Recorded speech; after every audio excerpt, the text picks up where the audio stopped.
Hello out there. I have no clue why this computer does this all the time, but what's up, everybody? It didn't have it mute. The computer mutes itself. I had everything unmuted. What's up? Good morning, every Saturday morning. Happy Saturday morning to every single one of you guys out there. We are here live at COTA as we're going to be having a good time today with practice and qualifying. Good morning, everybody. Appreciate you being here. Hit that like, hit that subscribe. We're going to have practice and qualifying for the NASCAR Cup Series. And then we're going to take a little break, like maybe 30 minutes. And then we're going to have the NASCAR Xfinity Series. And then after that, we're going to see what's left of the Tennessee game. And we're going to go hang out at the Tennessee Volunteers versus the Alabama Crimson Tide. So a long afternoon with streaming with CeeLo again on a Saturday morning. We hope to entertain you as much as we can. And, well, great timing. Hold on one second, y'all. I got someone at the door. 1 second.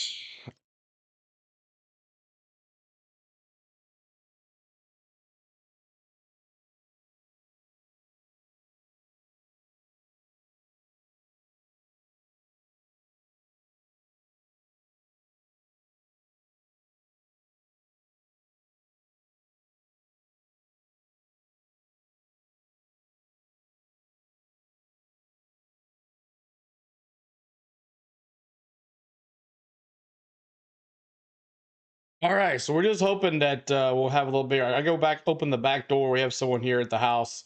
It's gonna be one of those days, y'all. Just stick with me. Hope you guys are ready to have some fun. Nothing yet on the NASCAR leaderboard yet for practice, but we'll be bringing it to you here in just a second. Just stay tuned, and we will be ready to have some fun here with us at the Echo Park Automotive Grand Prix. So hope you're ready to have some fun. We'll see you here in a little bit. Just stand by. I'll be right back.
All right, we're back now, partying it up. What's going on? This looks like the party's already started at CeeLo's house. No, not really.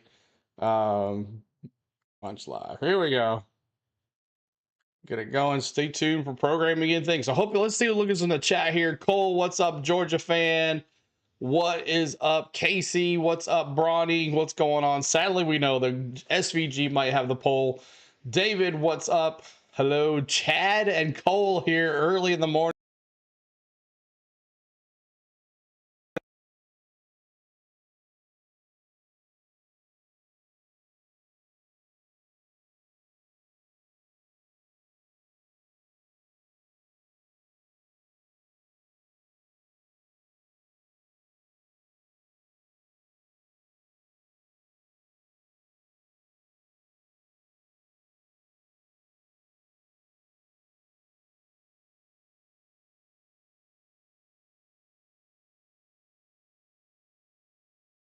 I'm not sure why it mutes itself. I have no clue why it does that. I don't like that at all. I don't like that at all. Okay, let's try this again. Ryan Reed, what's up? Cole, John, what's going on, man? Deborah, hello. Brian, hello. Oz and Eden, what's going on? Hello, Georgia fan. Cole, Trickle, Casey, Bronny, what's going on? Hello, hello. David, Chad, and Cole, what's going on? Welcome in, everybody. Appreciate you being here.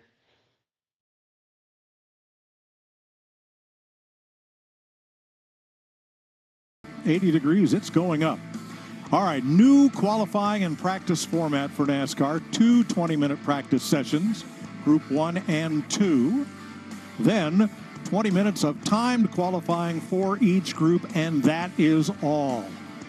No more second round, no more knockout qualifying. You get what you get. So things are going to be interesting, and the first thing we're going to have to deal with is this track has changed. It's no longer the long course. The Formula One course, the course that we raced here the last couple of years, it has been, well, truncated, so to speak.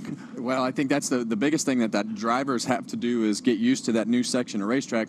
But, oh, by the way, they've been in a simulator, and they've been working on everything. There's new asphalt in places. So there's a lot of things that they need to do to get themselves in a rhythm, to find out their brake markers, the capability of a new tire. A lot of things to learn in a short amount of time here, Clint. Well, a little more time than usual, as you said. Right. I like the Alex fact that Bowman, there's 2 sessions, right? You 20 Justin minutes, you Haley, get a chance to come in, Chase go Briscoe, over the notes, look at the things, give the teams a chance to look at air pressures and builds and all the stuff that they do, travels, and then go back out and try your hand awesome, again. good deal. So this practice session's definitely going to put cars on the track a little bit longer, and I'm looking up the hill. Remove the 4, the 45, and the 70. All right, thank you. All right, let's check with our crew chief, Larry McReynolds. Well, Mike, I want to touch on something that Kevin Harvick talked about, a new Goodyear tire combination, much softer than what we've run here before, and new asphalt, almost all the way around this 2.4-mile course. What these crew chiefs want out of these drivers in this first 20 minutes is a long run. They feel like they can run 11, 12, maybe 13 laps,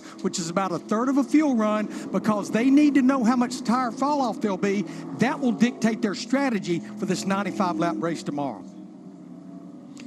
Yeah, you know, I think as you look at all that, you can see the track map here. A lot of elevation changes. The angles of the elevation going into turn 1, going up that hill is really fun to drive because of the fact that you know, you drive into that hill and you can drive it so much harder. This new section back here is 6A, 6A, 6B is a cut through. So we cut about a mile off of the racetrack. Just a mile. Yeah, just a mile. A little bit shorter, but as we go through this practice, these guys are going to learn the racetrack. They've studied, they've done track walks, they've been in a simulator, but there's nothing like real life. And you see that new section, you see the new asphalt right there. But look at that, Clint. It goes into this old section of asphalt right here. And that is going to be slick compared to a lot of the other sections that we go into. So I don't think this section will be super difficult. Where's the number 8? But it's still I don't think he's on the track today. As you say, it goes into it. It transitions from that new asphalt, he's on right, Group and B. then right into that old. You're going from a ton of grip to, oh boy, right on ice. So that'll be a challenge for them, and also a passing zone. That sets up a great passing zone part of this racetrack. That's where my eyes are on and focused on as a race car driver. I want to be good on the corners that set me up to either pass or be passed. Yeah, and you see all the drivers waiting around that are in Group 2. They want to know they're going to have a little bit of an advantage because they'll be able to see the progress of the tires and the lap times and all the things that come with this racetrack. So, Regan, you got a pretty good perspective over there. Kevin, that's right. Probably the best perspective on this facility of what's going on. You'll see behind me the S's right now. We can pick them up as they come down turns 3, 4, 5 as they enter into turn 6 over my right shoulder.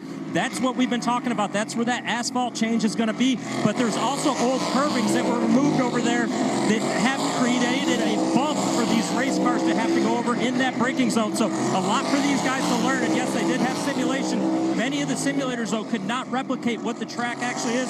These guys right now hitting this for the first time, perhaps ever, other than maybe what makeshift stuff they had on the simulator. And note that big tire stack at the inside of the corner. Yeah, you don't want to be in that. And that's that dive bomb, right? On the restarts and stuff like that, they're going to be fanned out. Do not be in that. It'll end your day. Yeah, now, in the rodeo, you'd have a clown pop up out of there. Yeah, I'm not getting in it. Go ahead, knock yourself out. Hey, see if Regan will go down there and cover practice from that tire. You see Connor Zilic going by right there, making his Cup Zilic's debut. that 87, baby. A lot of laps in the Xfinity car yesterday. They spend a lot of time off the racetrack, so to speak, Kevin. They use a lot of real estate up here. Yeah, and what happens as you go outside of the curbing, off those exits and entrances of the corners, it actually gets grippier as we go through the day. That paint will actually get stickier. Well, keep an eye on this young man, because 18-year-old Connor Zilic, well, he won his first Xfinity Series start last year and came in here yesterday, practiced almost 2 seconds faster than the Xfinity field, and went out and put his car on the pole. He's making his Cup Series debut, the second youngest driver to ever do so, and he is a talent. He really is, and this is really where he's going to shine. He's a world-class road racer. Good to see you. Still has Richard, a lot of things what's up, to man? learn Good to on see the you. ovals, but when we get to these types of racetracks, and especially here, you're really going to be able to see the lap time and things that he can do. But this is definitely the most difficult crowd of guys that he'll have ever qualifying raced. session, Well, he's stacking up practice against a pretty session, good fourth already. and then First lap. qualifying. Not too shabby. Smooth. P4 right there, 139.9. P1 is at See those 139.1. 87s. That's one thing I notice about him. Not a lot of wasted effort. Very, very disciplined. They said just a little bit off of P1 there, and that's Bowman, Alex Bowman up Hit there. that You like, can see hit it on that the subscribe, pylon, y'all. but transitioning from that Xfinity car just to that, I'm going to tell you, that's the speed right there. Nothing more than just the difference in the car. I bet you this second lap, things will change for Well, Village. and just remember, he hasn't driven the car. That's what I mean. So on the racetrack, and you do a lot of simulation work. Right but, back, and we'll get my Alex other Bowman laptop. has been really Right good back. as you see him go off in the dirt right there, off the exit of turn 20, coming onto the front straightaway. Told you it went faster. He matched that speed of Bowman pretty close, but they went faster yet. How about SVG to the top of the board? Well, and no that's surprise no there. surprise, no. Well, and think about the Trackhouse group, and you'll see Ross Chastain in the next group, but you've got SVG, you've got Connor Zilic, you've Daniel Suarez, all really good road racers, and I think when you have those good road racers and are able to put all those guys in the simulator, we saw it with Junior Motorsports yesterday, it makes the rest of the team better too. You bring up a great point. I want to be in that second group here, right? When you're splitting these groups up, I want and you said it, Ross Chastain's up there grinning from ear to ear. He knows his teammate, his equipment's going to be good. Now I just got to go out and do the same job that SVG's doing behind the wheel. That's quite a bit, too. 138.86 to the other second bracket for everybody else. Austin Cindric, one of the Cup Series most experienced road racers, had a lot of time in lesser divisions before he came to the Cup Series, racing in America and Europe.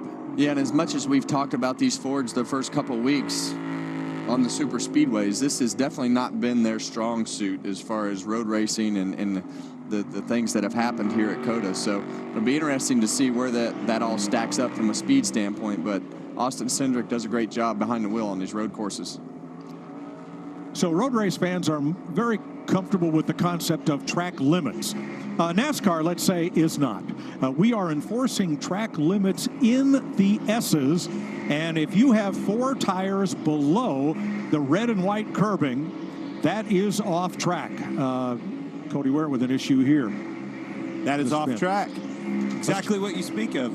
Let's check with Josh Sims. Well, down here with Tyler Reddick, one of just 3 drivers to finish top 10 at all 4 starts here. What are you looking at now as you're ready to get out there and big race on this track? Yeah, what I'm keeping my eye right now is fire off pace, and then obviously how much fall off is occurring. It would be kind of hard to read with the other cars that are on track right before Cup practice, but looks like tires don't get a lot of pace fall off the first 3 laps. Appreciate your time and good luck. Tyler Reddick, 2023 winner here at COTA. Caitlin. Thank you, Josh. Well, Ross Chastain, one of the few drivers who's already turned laps here at the track, running double duty in the Xfinity Series. What have been your initial observations of the track? A lot of change, Caitlin. It's yeah, it's changing by the minute. Yesterday, like the track walk was one thing, and then we had barriers in, then we took them out. So it's just a collaboration by everybody with NASCAR, SMI, and COTA, the track itself, to listen to the drivers of taking those big barriers out. I think was good. But then in turn 14 and 15, they milled the asphalt out, and now there's grass. So for our Busch Light Chevy, I'm down here all alone. I have no teammates sitting down here with me to talk to. They're all out there getting to make laps.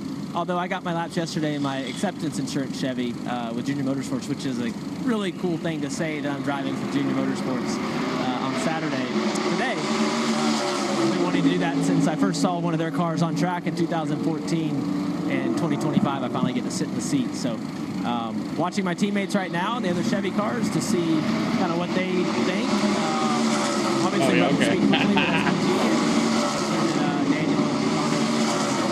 Thank you for your time, Ross Chastain, a former winner here. What is Gibbs doing? I don't think he's on the track. Having a look at his teammate, Daniel Suarez, He's in around Group turn B. 1. Larry's seen a lot of fall off already in 4 or 5 laps here. I am too, and this is what everybody wanted to see, because right now you look at Van Gisbergen in the 88 car, he's essentially run 3 laps, and from lap 1 to lap 3, basically a second and a half fall off. What they want to see though, Clint, is where is it about lap 10, lap 11, how much fall off? And we saw this same. This is a very similar tire to Watkins Glen, and we saw a lot of the same things in practice there. And then we got into the race after the racetrack got rubbered up, and that fall off kind of lessened as we went through the race. But this is a different surface, a lot different type of racetrack with the way that you have to have the wheels driving going forward. A lot of slower corners. Watkins Glen, much different style of track.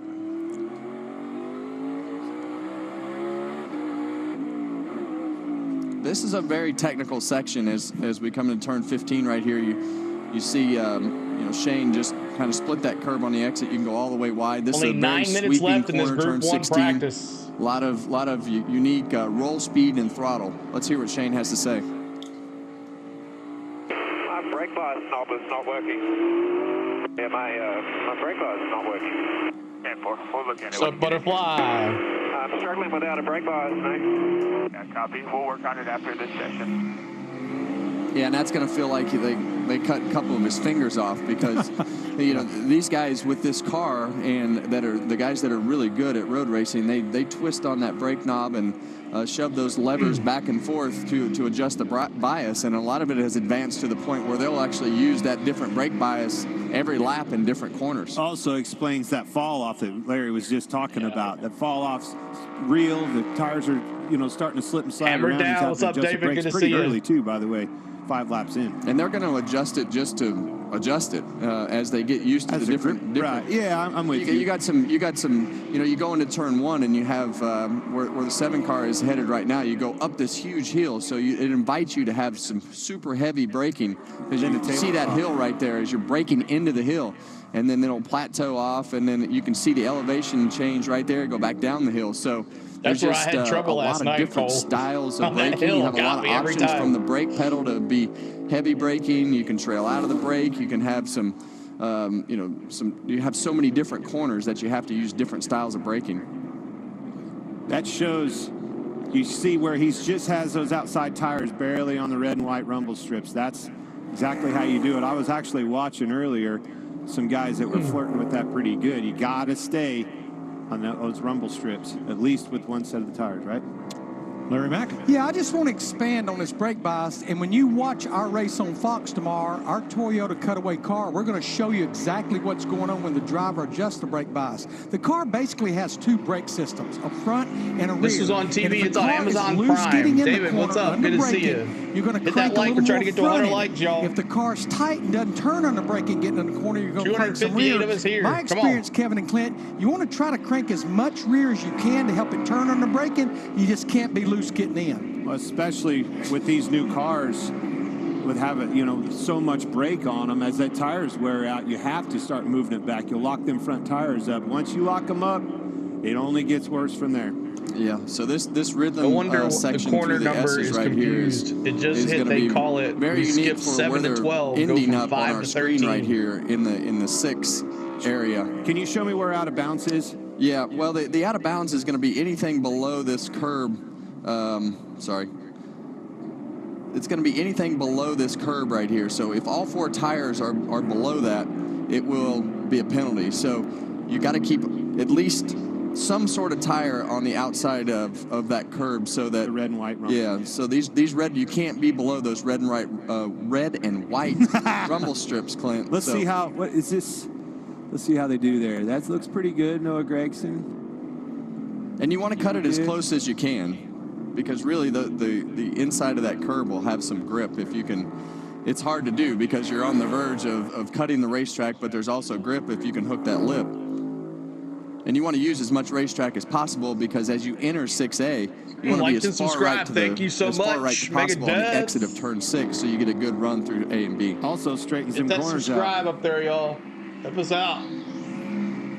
Well, let's go out to turn 6 and Regan. Well, Mike, very interesting out here already. You guys just mentioned how far to the right the cars are staying to enter turn 6A. What I'm seeing, though, is that opens up a door for a potential passing zone. Somebody wants to throw a dive bomb down into that corner. It could make it difficult on the outside car. The other thing that we're seeing a lot of already, where the transition across the old curb, as they come across the old curb, the tires are locking up almost every lap on the left side. So the left front tire locking up just a little bit. That's something to keep an eye out. I don't think it's enough to flat spot any of these tires. Lastly, when they hit the transition as they go through the middle of turn 6A, can't show the video, a lot but of at different least you got options something. on how these guys are doing it right now. You hear some guys not shifting through that short chute. You hear some guys opting to grab a gear in that section of the course. The car's on the top of the board, like Shane Van Gisbergen. John says, I like watching you. I have family that lives in Tennessee. They sound Awesome, to me John. like they're staying in one gear, even getting wheel spin doing that though as well. I like what you said there, Regan, about the 6A being What's up, Bobby? passing Good to zone see you, man. Restarts. Takes me back to the old configuration, the long course, if you will. Turn 11 was much like 6A. On a restart, especially when the cars are bunched up, they really fanned out getting into that corner, and a lot of chaos ended up ensuing up there. So we're not using turns 7 through 11 or half the straightaway from 11 to 12. This is not quite the national course if you have raced here at COTA or been here for some of the other events. And Tyler There's Reddick also a short course is that my dark uses horse. just turns 7 SVG to and 11 Tyler Reddick and a is half my that dark straightaway. horse. We're using a short part of it that we're calling 6 and 6A and the straightaway between. You're so welcome, it's an extension Praisdale. I love that name there, what is known as Praisdale. the national course here, but it is unique to the NASCAR weekend. And they didn't use the national course because there's a drain in the middle of it, and with the way that these cars would go through there, they would slam into the ground every lap. So they created this other section that is right behind that section of the national course. You can see it right there. That was not a good, second to last. Good overall bird's eye view of how that's changed. Yeah, what a beautiful place. It is. This place is awesome. I mean, top notch from the time you get into the gate on the property, the time you get on the track. There you go. There you go. Right lap here. average. He's got those 4 tires off in the green and nothing on those red and white curves, so that's a penalty. And that penalty to be served over, there's a stop and go. They'll have to come to a complete Dark horse stop. is We'll see AJ. that Nice. Thank you, at David. Roval and other tracks, and then Yo, go. Bumblebee. Larry Mack explained to us what the penalty is for shortcutting. Yeah, you're looking at turn 13 right there. If you cut track limits up there in the S's, you have to stop and go in turn watch 13. the replays for free. And then That's there's right, an Brian. excess What's up, road Kenneth Clark? that Good you to have see to you. run as well. It's just going to add a lot of time to your lap, especially if it's in qualifying in a race. But the dark horse biggest is the thing, digger. at the end of the race, if you cut the track limits on the last lap, it happened to Shane Van Gisbergen a year ago in Xfinity, it's a 30-second time penalty added to your final lap. He went from 2nd to 27th in the final race results. So those green stripes define the drive of shame.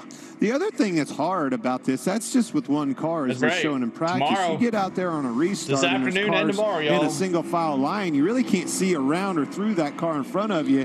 Pretty easy to get that penalty. Well, here's A.J. Allmendinger, veteran road racer, and we I listen know we in. got the race at 1 o'clock. Sam ever, man. All right, what's the biggest issue here? Everything, honestly. The car is so fucking rough. I'm so sideways. Just Dinger, shattering rear tires. not happy. Like locking tires up. Like The dinger's everything, not honestly. happy. We need to be better, Kevin. Well, that's not what you want to hear, and I think that this tire, may throw everybody for a loop, and as you see the fall off and everything that is happening with these tires, the cars are obviously going to need to drive better. Bill, good to see you, in the past, well, let's not even, we won't even go in the past. We're going to go now because you have new asphalt, you got new tire, you've got all these things that you think are happening. Now you get here. Now you're going to have to abort what you were thinking for the second practice because you're probably going to need to run your second. You can hear the tires chattering on that 54 car right there. So the cars are sliding around. Zach, so we're going to have to make some adjustments to our car to make the drive They good. took a And I mile love off what of you it. just said, and I think that's key for this practice session. That is a great key for more these race guys to cars be able in to front of come the in, fans, dissect all basically. those problems, talk about it, make some adjustments, and go back out for second practice, if you will. So instead of going all the way down there to the backstretch and back around, they're not doing that anymore. It shows you anymore. how uphill that is. And the hardest part, like you said earlier, easy to get under braking, and it's kind of rough going up the hill, but then it plateaus off and tabletops at the top. That's when the braking pressure has to change to get set up for the corner. Kind of a blind corner as you get up there. One thing that you can see right here, you can see this ridge right here, okay? So a lot of times that ridge will run all the way across the racetrack right there. So as a driver, not only do you see that big hill that goes up, you're going to see where that ridge transitions. So on the entrance of the corner, you know, if you pan just a little to the left right there as well, Artie, but you can see that ridge right there. You're right, Brian. And that goes across the racetrack into turn one. Right so here. you'll kind of see a lot of these guys not follow that curb on the entry because that ridge kind of gives you something to lean on. And you'll look at a lot of these corners and you'll take that elevation and you'll take the angle of the corner. Okay, I'm driving into the hill here. I'm driving down the hill there. This corner's hit that like trying to get to 100 likes, y'all. The tire likes the load, things. Right? And the load, the hill creates load, which creates grip. As soon as it plateaus at the top, all that goes You're welcome, away. Rosanna. Roseanne, you're welcome. There's the Watermelon Climate Aboard because we're getting ready for Group 2 practice. Shane Van Gisbergen, Alex Bowman, Connor Zillich, fastest. All right, so Group 2 coming up here in just a second. Hope you guys enjoyed that. Group 1, they've changed the way practice is and qualifying is. There's one 20-minute session, another 20-minute session, and then we're going to go to qualifying. So it's not going to be this, and there's no round 2 and all that stuff. So hope you guys are ready to have some fun here on the go at CeeLo. We appreciate you hanging out with us. And qualifying will be at 11:30, and then we'll have the Xfinity race right after that. So I hope you guys are enjoying it. Who got the pole for today's race, CeeLo? Connor Zillich in the 88. So Connor Zillich on the pole for the NASCAR Xfinity Series. That stream is already up, and we'll put that link in the message during qualifying. But if you want to become a member, rookie membership gets you those access to the emojis that are in the pinned message there. And then pro membership gets you access to the emojis and early access to the vlogs. Been pretty busy here of late for my job and all that, so I wasn't able to get it out earlier than I wanted to.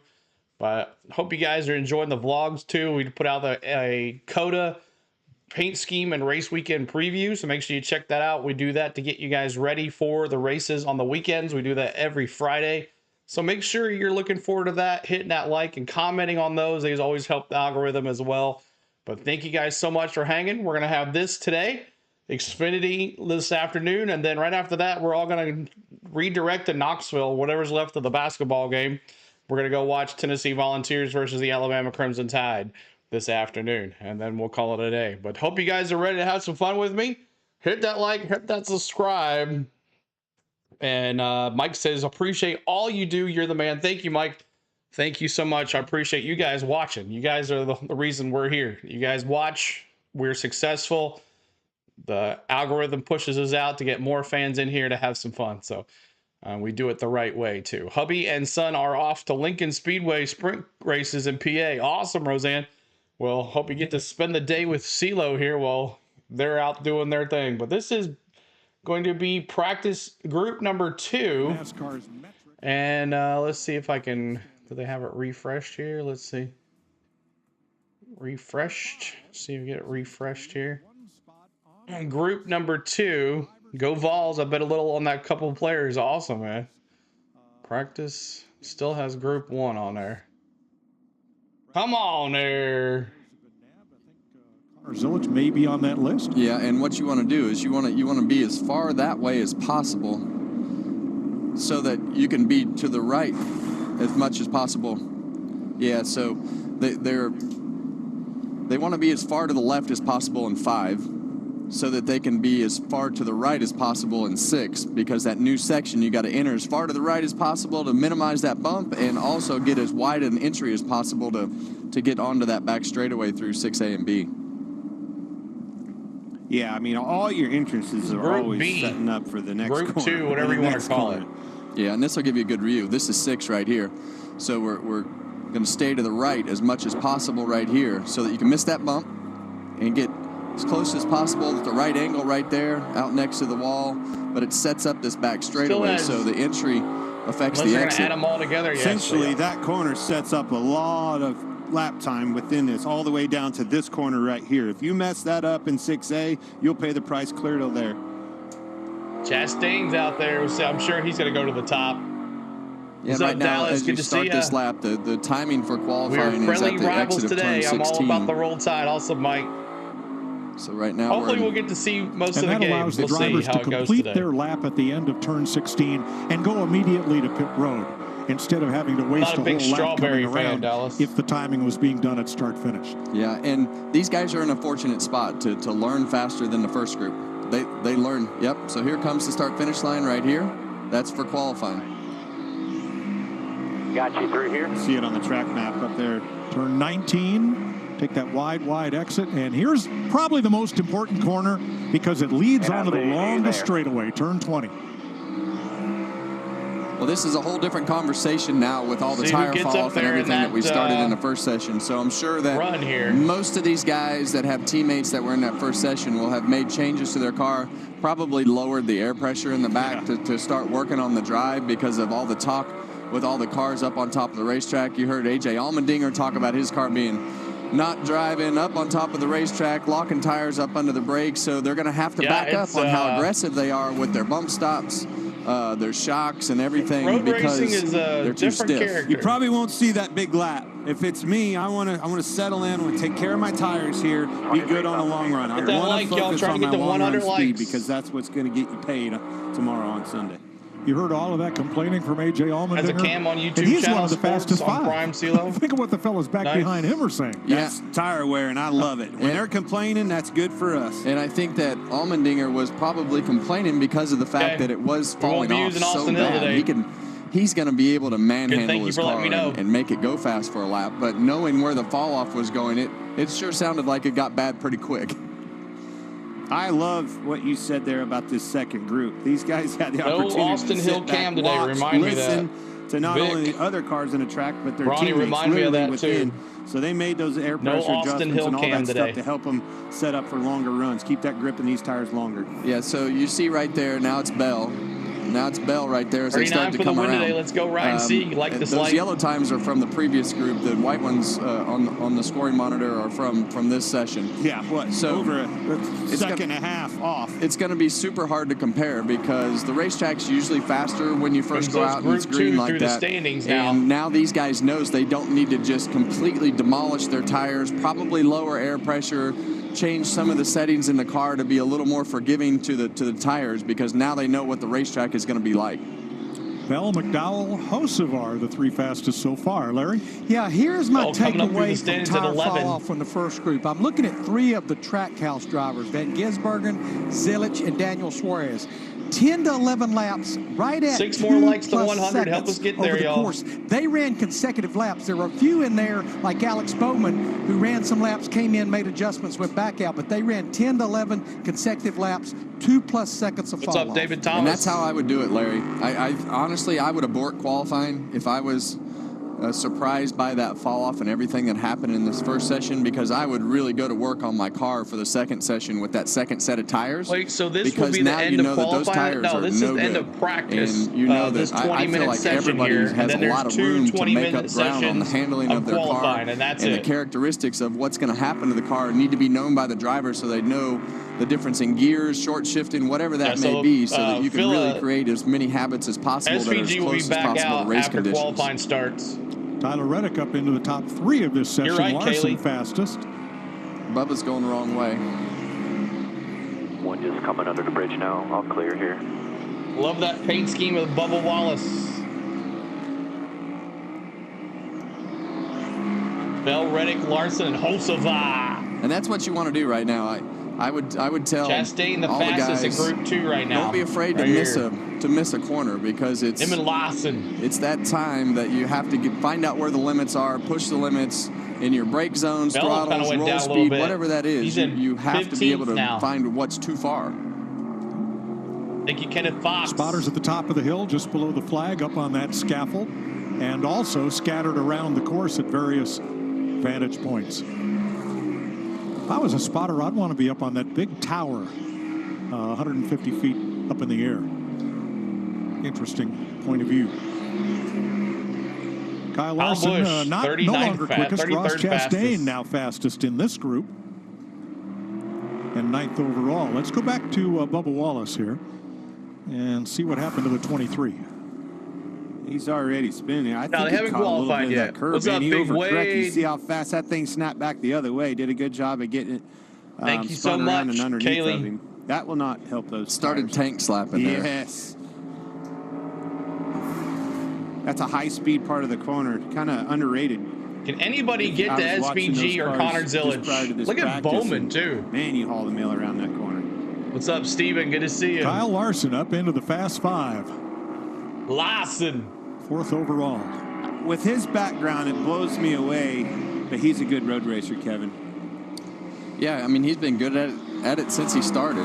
So, you know, I think he's just become one of the guys. And he's just, in a situation like this, especially when the tires start to fall off and things are, you've got a new section of racetrack, not really knowing what the tires are doing. It puts him in a good position to be able to, he usually adapts faster than everybody else. Regan? Well, Kevin, you mentioned Kyle Larson. An observation of him really quick as he's coming down through the S's right now towards me. That car right now looks smoother than anybody through not only the S's, but through turns 6A, Vanilla leading bean, over please. to 6B. Something we need to keep an eye on, though. I know we've talked about 6A helping to set up the passing zone all the way down to turn 12. Turn 6B is extremely rough. It looks like there's been some patches of asphalt put in there to allow the transitions and widen out the corner from the original course. The cars look like they're going over a jump as they hit that, and if guys miss it, it's pushing them all the way to the outside of the racetrack, almost into the gravel as they come through there. So that's something Connor Zillage mentioned to me this morning. Said keep an eye on that. Fast 5. And he's definitely correct. It is very rough Getting over up there. I like what you're saying there. And again, we're talking about this tire wear. It goes back to Allmendinger, how he said that car was really rigid and sliding around, chattering the rear tires. Softening these things up with your shocks and your suspension a little bit, Larry, that's going to help these cars live a little bit longer, help the tires live a little bit longer.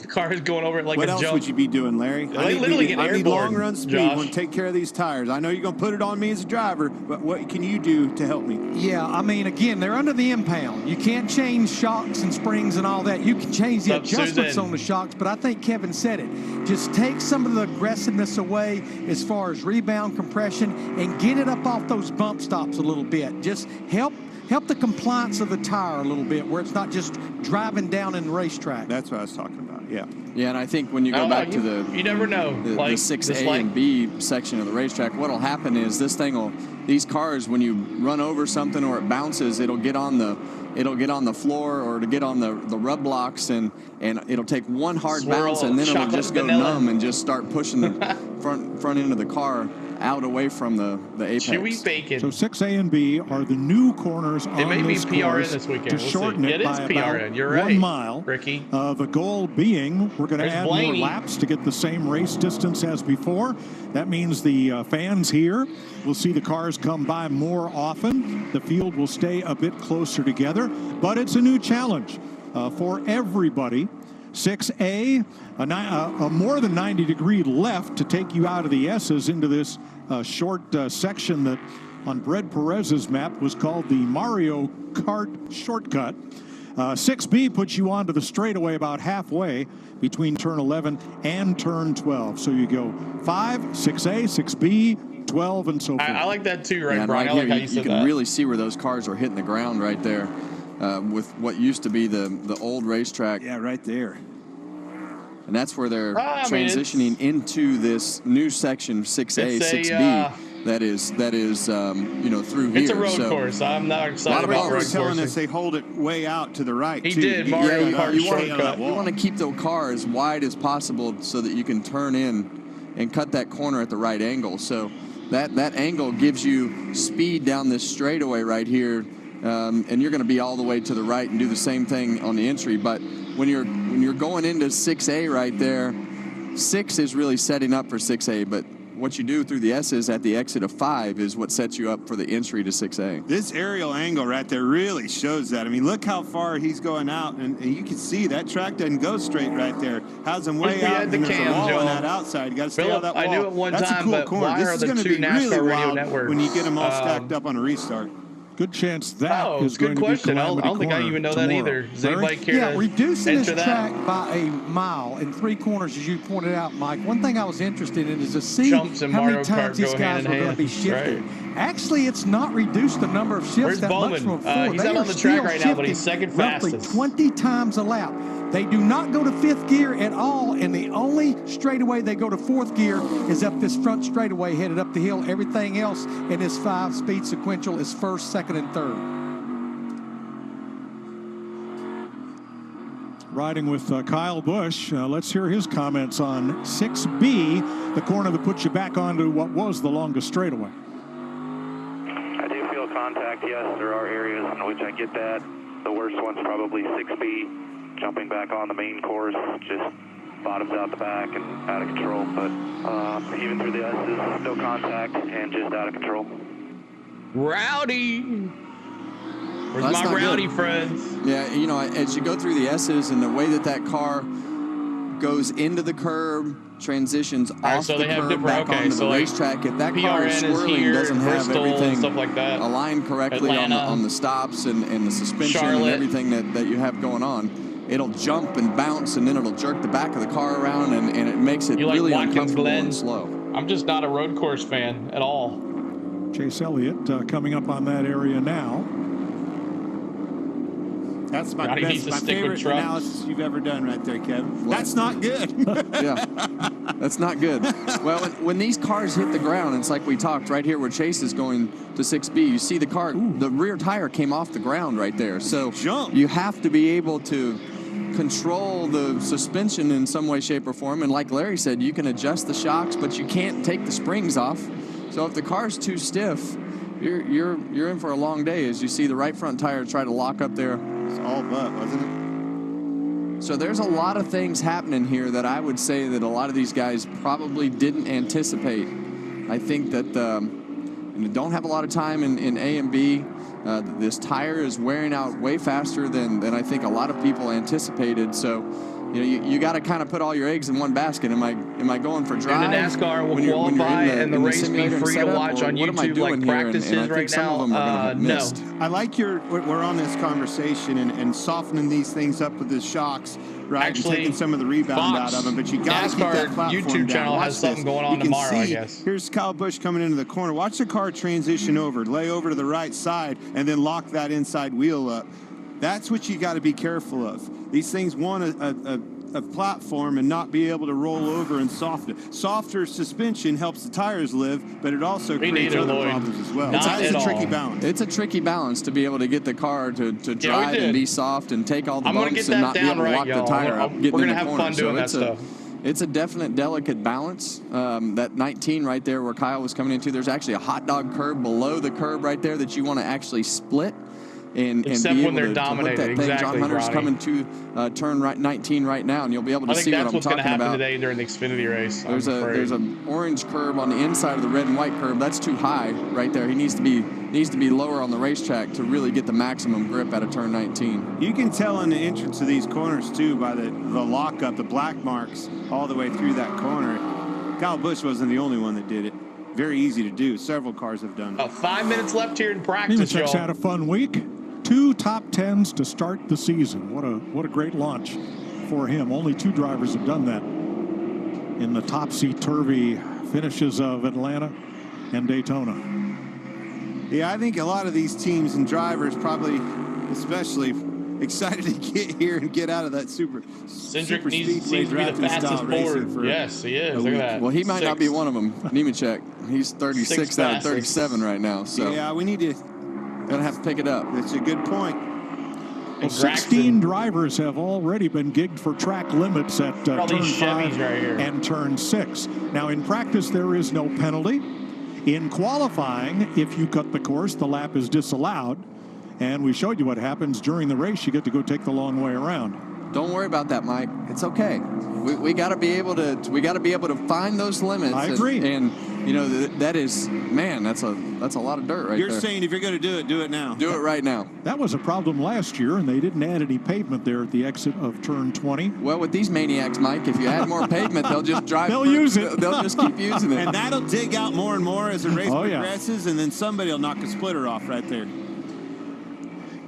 Guys, here's an indication that this tire fall-off has caught this group off guard because Chastain, second fastest in this session, ran 3 laps. Wasn't bad. Came in for adjustments. Kyle Larson, who's fastest in this group, he ran 6 laps. He's sitting on pit road right now getting adjustments. They know they didn't have what they needed when they unloaded. In fact, Larson just came back off pit road. Drivers in white on the scoring pylon are in this group number 2. Now, when we get to qualifying, group 1 will go out, they will qualify. Group 2 will go out, they will qualify, and the times will be merged, and that's the grid. I don't know how I feel about that, Mike, but I know how I feel about it. But yeah, that's what it is. Be a little restrained. Yeah, you know, I think it's going to be really interesting to see if this second session, if these guys go do qualifying runs or if they do race runs. And it's like I said earlier, I would 100% with as much of a loop as these guys have all been thrown. I would go and race. Where at? Another I don't race see run. a Georgia How fan. about you, driver? Yeah, well, hang on just a second. Chastain, watching him go through those S's laterally, that car's loose. It was swinging really loose side to side all the way through the S's. I was hearing you. I didn't listen to you. I was watching him, making sure he could hold on to that thing. That baby was pretty loose. Yeah, and these cars are up on top of the racetrack regardless, through the S's. And I think as these tires are wearing out, these things are going to, they look like they're ugly. I can't imagine what it's like to drive them. I'm glad I'm sitting up here. I don't know. It looks pretty fun, Kev. Oh, it is fun. This is a blast. And I told you this earlier. Going up this hill into turn 1, being able, you hit the brakes, you drive in further than you think you should, and that hill just grabs you. You see him kind of creep in. That's that angle of the way that the ridge falls off into turn 1. And the entry is blind. You come up to the top of that hill, and you don't see the apex of the corner until long after you've turned in. For sure. Where is it? Where is it? Where is it? Uh-oh, there it went. Oh, you hear the bottom, hear the car bottom out right there. Oh, track limits. That like, hit that subscribe, y'all. And that's what happens with these cars. And that's one thing that these drivers don't like is when that car gets up in the air, it actually will hit the rub blocks, and it is super aggressive on your body inside of the car. It gives you a terrible feeling, and it jumps the car sideways. On the inside, somebody that's cutting going the course. through 6B, watching that corner right there where those things are jumping. Forward so far. Somebody will be in that fence tomorrow. You watch.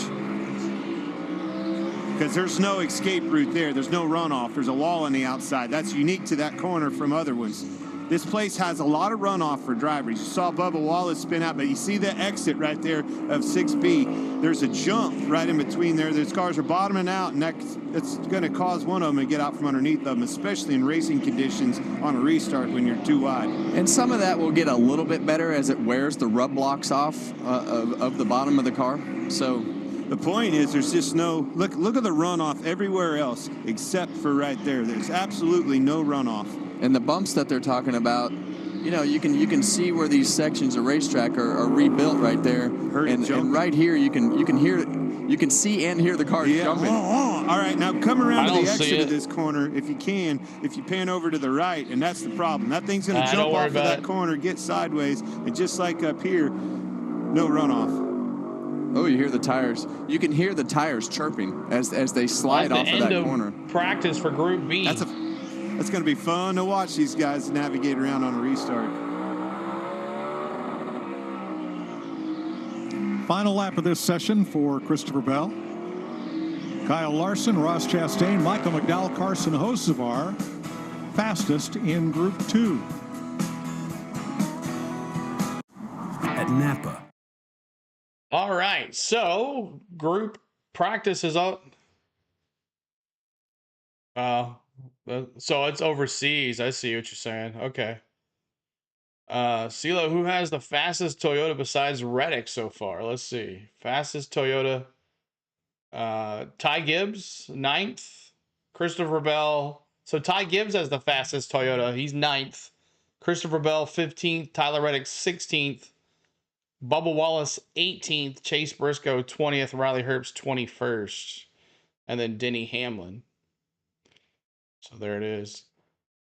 All right, so we are now in qualifying. So they're going to do 2 20-minute sessions of qualifying.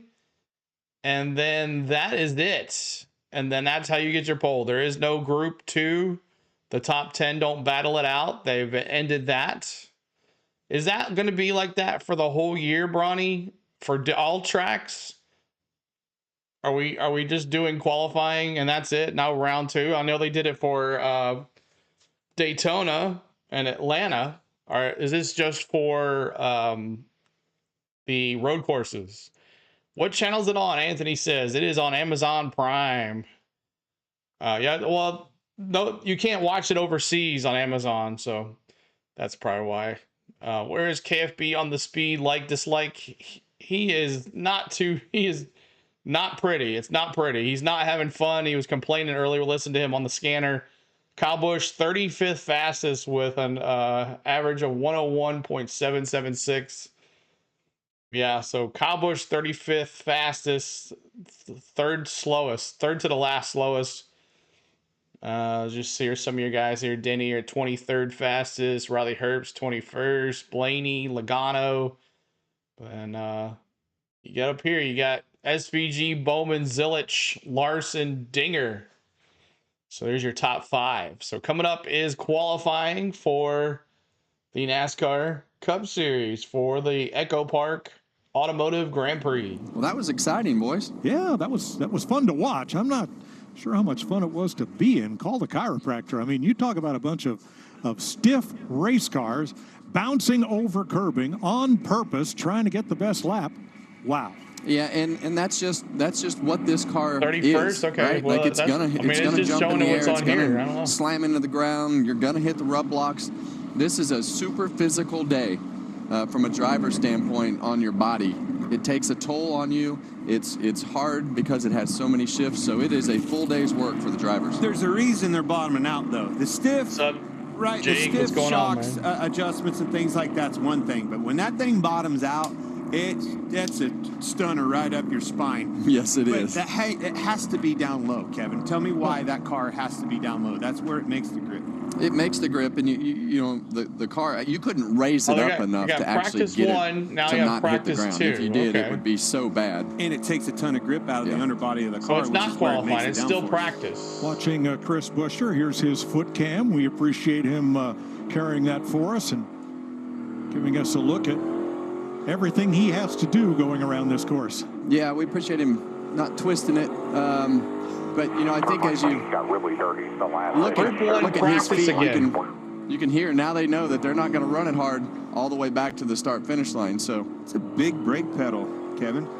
You got to push the brake pedal pretty hard in these things, Clint. And, you know, it's not like the old cars where if you push it too hard, it wheel hops. It'll slide more than anything. All right, so just walk up the rear tires sliding. It's 20-minute sessions for Group 1 and 2 20-minute sessions for Group 2. Probably helps him with the heel-toe scenario in the pit area or anywhere in between. Yeah, I mean, the heel-toe for him is going to be definitely button out and in the Bowman pits. in. I mean, he's going to use his feet like this on the racetrack, like most of us that aren't old school pro road racers do. But definitely each driver has the ability to make that pad as tall, wide, grippy, whatever you want that to be most fit to your driving style. That's what you make it. That pad bolts on and off, and you make it how you want it. You can tell Qualifying starts in 45 minutes. All right, good deal. Shoe that he's wearing, and look how soft we'll be here with you y'all, can tell by the material on it how soft those shoes are, so you can feel them pedals, which is essentially feeling the race car underneath of you. Put in that like trying to get to 200 likes, y'all. Appreciate it. the way that this pedal kind of arcs forward, they're floor mount pedals. Are you for the a number one of saying years where watch the out for pedals were Zane hung, Smith? so No, that the I arc wasn't of the saying pedal Zane was Smith. much different. And you know, now this is a standardized pedal set that you have to run with this next gen car. And so a lot of guys we've had to do a lot of work on the angle of the pads and the way that the throttle functions and kind of feeds into through the engine and power. But you definitely, I used to grind the bottom of my shoes off to the point that they were as thin as possible to make sure that I could feel that pedal. Just look at the input it takes to get a car around the racetrack. I mean, this guy is busy. All the guys are busy, but look at the input in the wheel, or the input in his feet. Amazing. And that's without cars all around you like he's going to have tomorrow. Yeah, and then watch his eyes, looking for the apexes in these corners. When you're on a road course, see him looking around that corner, seeing the first the apex, that's where you're aiming, and then the next thing on your mind is where is that exit.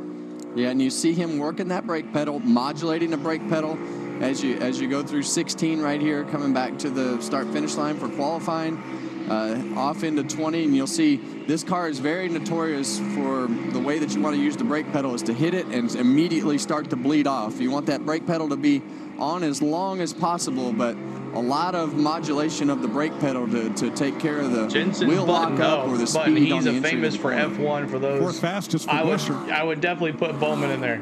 In the early going here. Now, at the other end of the scale, here is Ryan Prix. He was, I believe, 18th of 20 in Group 1. And he's a driver who does not have a lot of road race experience. Veteran short tracker, a couple of years here in the Cup Series. But figuring this track out is going to be work for a lot of these drivers. Well, let's not forget, Mike, that Chris Buescher has done a great job on the road courses over the last few years. So Ryan Prix has got a lot of information from his teammate and Chris Buescher to be able to use. Daniel Suarez cutting the course at turn 5. That will disallow that lap. And yeah, turn 5 seems to be the one place where everybody wants to take just a little bit too much. Yeah, and it's real easy to get off track in 3 and 4.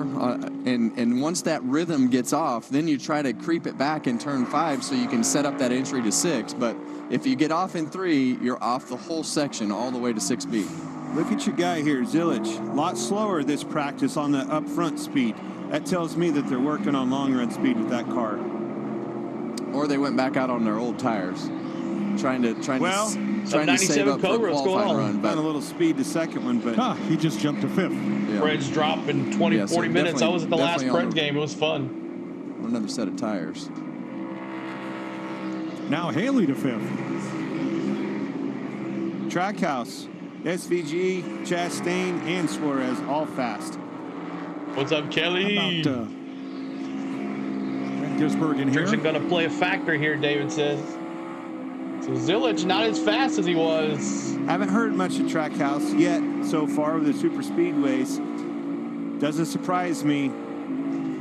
SVG back out there. Have success here in the past, and then adding Van Gisberg. I think so too, Bronny. You know, he won Chicago. What's up, Jeanette? It raises the expectation too on the road courses too. When you come to these places, they expect to win because of what Shane's been able to accomplish so far in his Cup Series career. But it also then you add in Connor Zilich and Ross Chastain's success here. I mean, it sets Trackhouse up to have the expectation that if they don't win, it's a disappointment with one of their cars this weekend.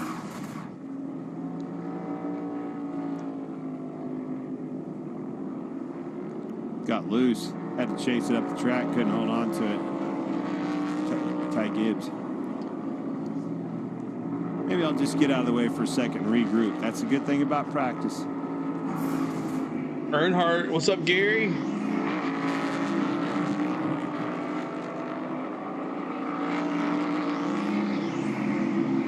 Ty came out of the box so strong last year as we went through the season, and we really thought that he would get to victory lane, and just hasn't been able to find that yet.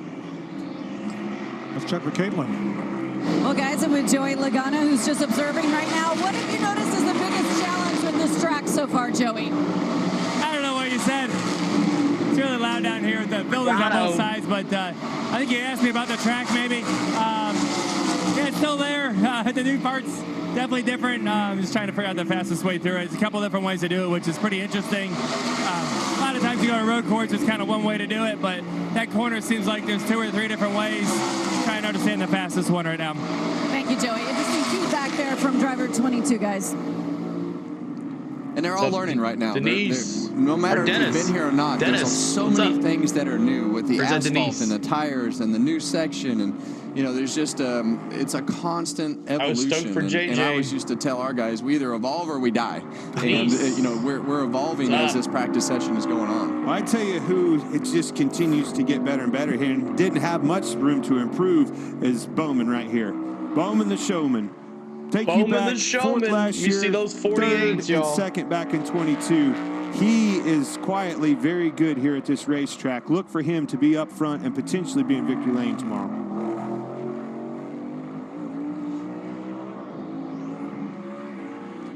A.J. Allmendinger, third fastest, behind Bowman and Suarez, all veteran road racers. Well, Suarez and Allmendinger 11 minutes left is Group came up 1 through the road race practice. ranks. Well, we heard AJ really complaining about his car in the first session, and now they've had a chance to make some adjustments on their car. Still see, you know, that big lap time, the first lap from AJ.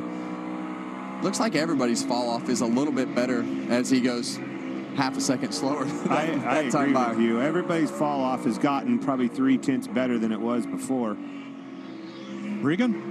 Mike, as you guys are talking about A.J. Allmendinger, I thought as well as you did based on the lap times, man, he's got to be happy with it right now. But watching him through the S's and on into turn 6A down here, he is wheeling that race car. There's a couple times he's been absolutely out of control through that section, still making lap time doing it. So I'd be curious what he says after this session about that car. All right, here's Josh. Well, down here with Christopher Bell, what was the biggest thing you've been able to learn about the track out there today?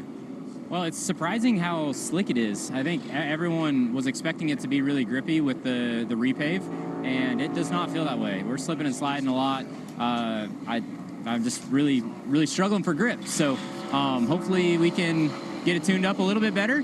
And yeah, I haven't really studied enough to know where I stack up or not, but I know I'm sliding around a lot. So try and get this DeWalt Camry to get a little bit more grip in it, see where we stack up in qualifying. See Bell, a runner-up here last year, Mike. Larry, I'm looking at the pylon here, and I noticed SVG. 14th for SVG. On down the list and a little bit off the pace. Yeah, I get a feeling that a lot of these drivers and teams maybe put that second set of tires on to start this practice, but when I look at Van Gisbergen back down there in 14th, he ran 3 laps, came in. I get a feeling Steven Duran, maybe his crew chief, wanted to try something. Maybe they'll put that second set of tires on possibly now, maybe even make a mock qualifying run. How about Noah Gregson here? You look on the quarter panel of that car, 60 years. 2,000 Rusty odds, Rush huh? has been selling and servicing trucks. What's up, Lewis? I made him buy me dinner last night, boys. Had a good dinner with him and his brother Rob and all the boys. He has a lot of fun coming to these racetracks. Nobody actually has any more fun than Rusty. I hope he get a victory here. It would be huge if Noah Gregson could put Rusty in victory lane and celebrate 60 years. What a wonderful company, wonderful family. Started from scratch, and pretty wild story to hear them tell all this stories from back in the day. Here's a guy, Chase Briscoe. I feel like he's probably a little underrated on the road courses. I think he does a great job as a learned their lesson, I guess. This was a place that I felt like he always ran really well at. So, well, they are in Knoxville. Being in a Gibbs car now, it'll be interesting to see how his weekend progresses and what he can do on race day. Chase Elliott there hasn't. We talk about him on the road courses. Hasn't won a next-gen race on the road courses. Yeah, on the Gen 6 car, he was the man to beat every time you turned right and turned left. Yeah, that's crazy. Setting us up. So is Ross the man to beat now? He's certainly one of them.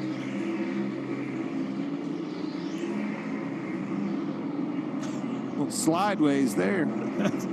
That's taking the long way around. Well, as you go through 19, you want to use all that runoff out there, but the further you go on that runoff, the rougher it gets. Zilic, 7th I guess fastest all after that being does 3rd is help fastest. you SVG carry as more well. speed into 20 by going out that wide, and as we talk, 20 leads onto the longest straightaway. That's right. As you see Zilic come down off of turn 2 right here, first corner of the S's, all the way as far right or to the left and back to the right. You want to get as far. Woohoo! And that's what I was talking about earlier, Clint. How does that car ride those curves? And you saw the back end of that car step out. I'm going to use yours. Not good. Not good. Such a rhythm how you go on and off of those curves and what your car can and can't do. Go dogs. If it won't do the proper things over the curve, you just have to slow down. But that's road racing. It's rhythmatic, situations. Get in your rhythm, find your rhythm. You can hear it. What do you think about that butterfly? You feel the brakes, you're getting in sync and getting that rhythm. And big game today good. for the dogs but and boy, the if you can't find Longhorns. that rhythm, it's like you're blind all day long looking for it. Good setup. Oh, Larry can help me find that rhythm. He gets me off in that setup, gets this thing too rigid, slipping, sliding around, and wears my tires out. I don't know. Put the blame on Yeah, Larry. I think so too, Snick. This is a lot of work right here. This is a lot of concentration. 6 minutes left. I don't know that Larry can help you, is what I'm saying. Yes, he can. The only test I had with Larry, we was lights out on the competition. Smoked him, didn't we, buddy? I was a scapegoat for 18 years, trust me. Got to put the blame on somebody. It can't be the driver's fault.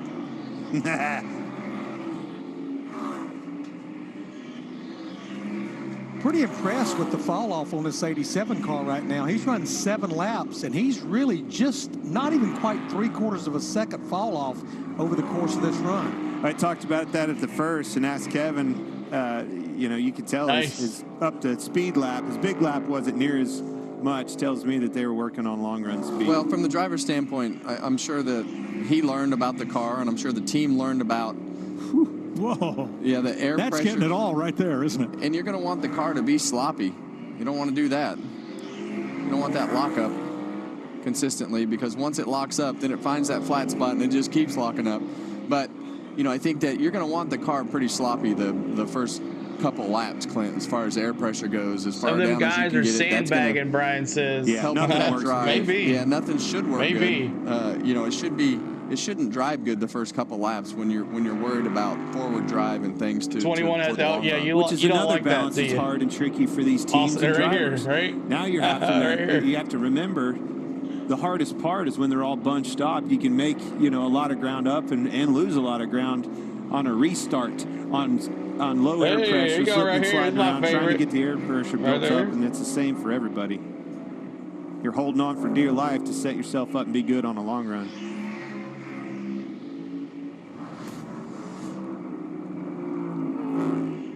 Keep hitting that like, y'all. Trying to get to 200 Byron, likes. We're at 146. Run really well at this racetrack. You see that right front tire locking up. Everybody locking up into 14 right there. 13. Everything's just pretty easy if you're William Byron right now. You're two-time Daytona 500 champ. Left there, clean living, man. You're on house money right now. Still feeling Byron. good. Well, let's talk about that. William Byron, Christopher Bell come in here, and they each have a win in their pocket. They're in the playoffs. How much easier does that make, not just here, but going forward? Well, it makes it easier, but is that good or bad? Yeah, I think that's where you see what the team is and how they're motivated. And you can't be motivated by it getting easier. You have to be motivated by wanting to win again. And how many times can you win? It takes a lot of pressure off. It's called greed, Kevin. And it's easy to get. And there's only one thing that once you feel and taste that blood, there's for Xfinity race, Sheldon Creed, not in Cup, though. There's nothing like it. The 01 is not racing this weekend. I don't think you get lackadaisical. It only makes you hungry. Joy. I think that there could be the argument the other way. I think they were off to a great start last year and were flat in the middle of the year. Not good. Not good. And they won a few races to start the year and got flat in the middle of the year and didn't have the same results. Now watch Noah Gregson. Is he going to school on Shane here? I would be. Yeah. That's the one I'd be following. Hardest part is he might be on a mock qualifying run, as Larry was alluding to. We don't really know what's going on with them. They weren't exactly. We'll just see here. Once this lap comes up, you'll know. I can tell you the distance is getting greater. Yeah, and you saw Noah come off of turn 2 and just completely sideways headed into 3. So he's definitely trying everything he can to keep up. But that's the frustrating part. You feel like all right, I should be able to keep up with this guy. His car is straight and not sliding, not locking up tires. And if you're Noah and he is on a mock qualifying run, you don't know that. Right. And they're telling you, get behind SVG and follow and try to learn, and he's blowing your doors off. You're like, hey, man, something's wrong. Look how far he turns his head, Clint. That shows you how sharp these corners are, Shane. I'm downstairs. Looking for the apex of the corners, so standing, gonna get tired. Yeah, I stood down. I sat down for a little bit. It's coming to the start-finish line, qualifying start-finish line. This is 16. See where the lap time goes here. Yeah. Whoa, right to the top. SVG back up top. So Noah, you're fine. Don't worry about it. That was a set. They done him wrong right there. And that was a good call, Larry.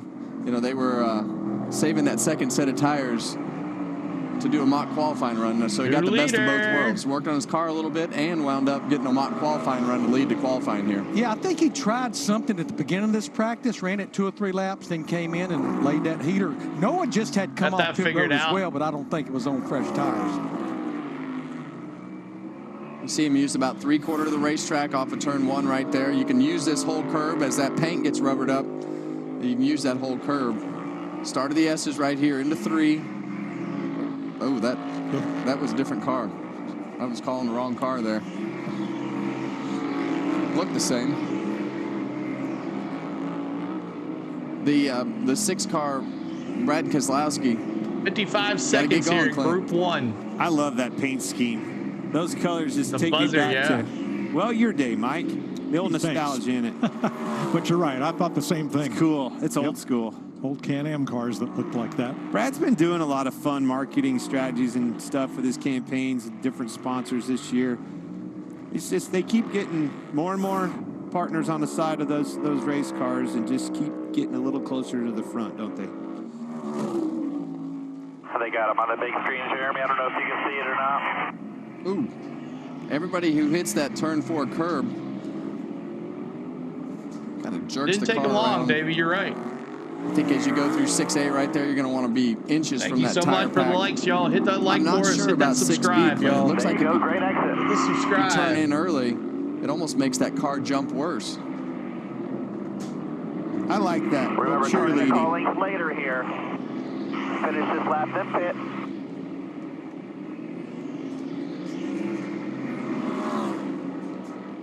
And the flags are out for Group 1. Shane Van Gisbergen and William Byron, Alex Bowman, Daniel Suarez, AJ. All right, so there you go. Group 1 practice is complete for practice. They get 2 20-minute sessions. Now it'll be Group 2. They have their 20-minute session now. And then we'll have qualifying that'll start here in about 23 minutes or so. But thank you guys for the ones tuning in here today. My name is CeeLo. We do all the NASCAR on our channel and here on YouTube. We try to supply you with the best content possible with NASCAR Cup Series practice and qualifying, and then the races on Sunday. And then also we started this year, can't promise I'll do it all the time, but we're going to try to give you as many as we can with NASCAR Xfinity Series practice and qualifying, as we added that to our list of things this year. So thank you guys for tuning in on the Go at CeeLo. We appreciate you. Hit that like for us, subscribe up there, y'all. We're trying to get to 30,200. Wish you could pick a different number on at least one of the other 5 road courses this year, CeeLo. All right, I'll try. I will try. How's that sound? I actually have a couple ideas. That was when I was going through some of the names and reading some of the stats on this track. I was like, oh, maybe I should have picked that driver. But, you know, I had to. The first one, you know, probably going to backfire on me. But yeah, so make sure you guys are doing that. We're going to give you the Xfinity Series here next. After this, we'll have that in the pin message during qualifying. And then we're going to do a Tennessee basketball game if we can get there in time for enough of it today. So, because the Xfinity Series is going to run till maybe 3 or so. So, very much enjoyed your broadcast during a long drive, not finding MRN or radio broadcast. You're welcome, David. After watching these practice sessions, I think the softer tires throwing these teams for a loop. I think it's glad you're listening in, David. The game has changed, but they got better. They got definitely a lot better from the first to second. But your favorites, I Bruce, think have thank you, changed. sir. Appreciate it, man. Coming in here, I thought Bell, Bowman, I just talked about him. He was on my short list, but SVG, even your boy Zillage, Kevin, I can't count him out. Suarez, Your chat is delayed. In a Trackhouse car is Make fast. sure you and hit boy, do live, they need it. David. Those first 2 races were rough on their group. I do too, John. First time in a Cup car for Connor Zillage, and boy, he has responded.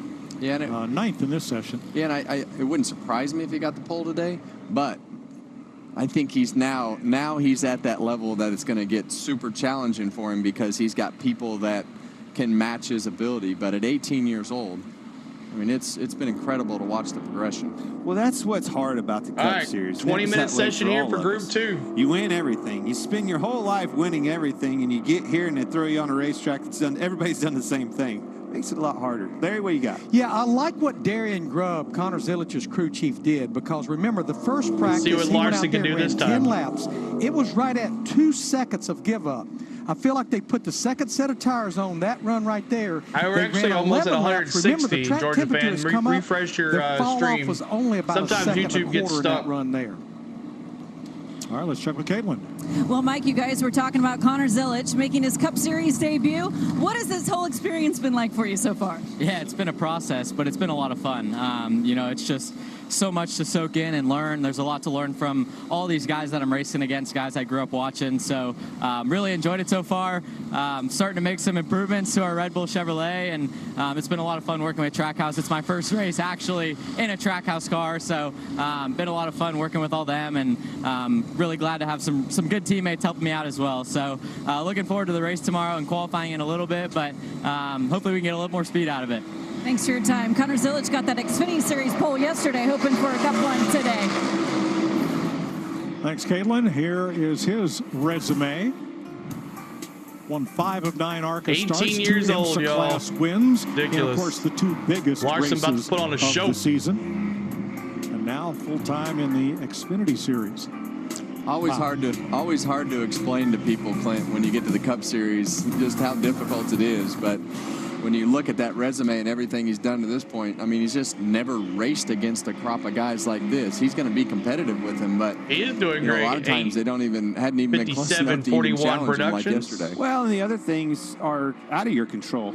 You know, pit area, a good pit 18 stop, years strategy, old already all sounds those like a things. pro. I mean, You're those right, are the Mike. things that he necessarily hasn't had, you know, the experience with, and that's the challenges. I'm glad, you know, putting him in that Xfinity car and some of these other races, preparing him for that is going to be crucial. But don't be surprised. Wouldn't surprise me a bit if he goes out and wins. Josh? Well, down here with William Byron, a guy that's won the pole the last 2 years here. How do you feel about the car, what you have, and trying to make it 3 in a row? Yeah, we started off, we struggled really hard there at the beginning, but I feel like we've made a ton of progress and probably still a little bit more to go. I feel like some areas of weakness that I could still improve are there, so just need to continue to improve the S's, and then, yeah, I feel like our car got a lot better. We just started off really loose and hard to make laps, so just thanks to the guys for improving it quite a bit. Chase Elliott. You're just trying to put together a solid first lap because I feel like these tires really fall off, so I don't know if you're going to get a great second rerun here in qualifying, so try to put up a good lap to start. William Byron, last year's winner, that is, here at COTA. Thanks, Josh. Kevin, Chase Elliott. Now this is a conundrum because in the Gen 6 car, he was the man to beat in road racing. In the Gen 7 car that we're racing Chase now, Elliott and Kyle Busch, second not so fastest.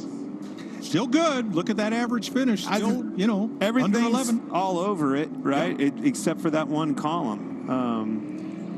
I mean, an average finish of 10th, and all the things that can go wrong at a road course is laps led, all the things. He's doing them all. He's checking all the boxes except for that one. He has not, Jake. Kevin, going back to that last practice, SVG. Hocevar, third was fastest. Essentially the only one that elected to make a mock qualifying run, and that took a lot of practice away. I don't know if you'll see anybody in this group do that, but do you like that? strategy call, I guess it was. I guess it Are we depends really on doing this, where Carson? your car is, as far as where you're comfortable with the balance and things like that for race trim. So I'm always going to lean towards making sure my car is right for the race trim, and probably to a fault when I drove, to make sure that my car would drive good, and then take my lumps in qualifying. I guess the experience of having a driver like that in a car with that much experience probably lends itself and gives you that, the option to be able to do that. Again, I'm no different than you. I wanted all the laps I could, seat time on the racetrack to learn. Yeah, and I think that the interesting part about that is too, though, I think there can be an argument made about how much faster the pace is. I mean, you're looking at almost over a second and a half faster than what you're going to run in race trim. So there is a different pace to be in that rhythm before qualifying. Well, let's find out from Caitlin. Thank you, Mike. Well, so far, so good for Shane Van Gisbergen. What do you think has been the most significant change here today? I couldn't hear a word you said.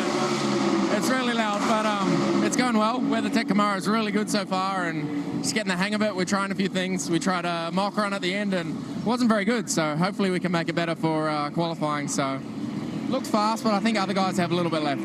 Thank you. SPG, always one to watch on these style tracks, guys. Oh, that's bad news for the rest of the field. If he said it wasn't very good, he's at the top of the board. Well, that's kind of where I was going with that question to you, Kevin. Like, it took a lot of seat time, obviously a set of tires to be able to do that, a lot of track time, and essentially hit that like, y'all trying to get to 200 likes. We're only at the start 160. Help us out. Anyway.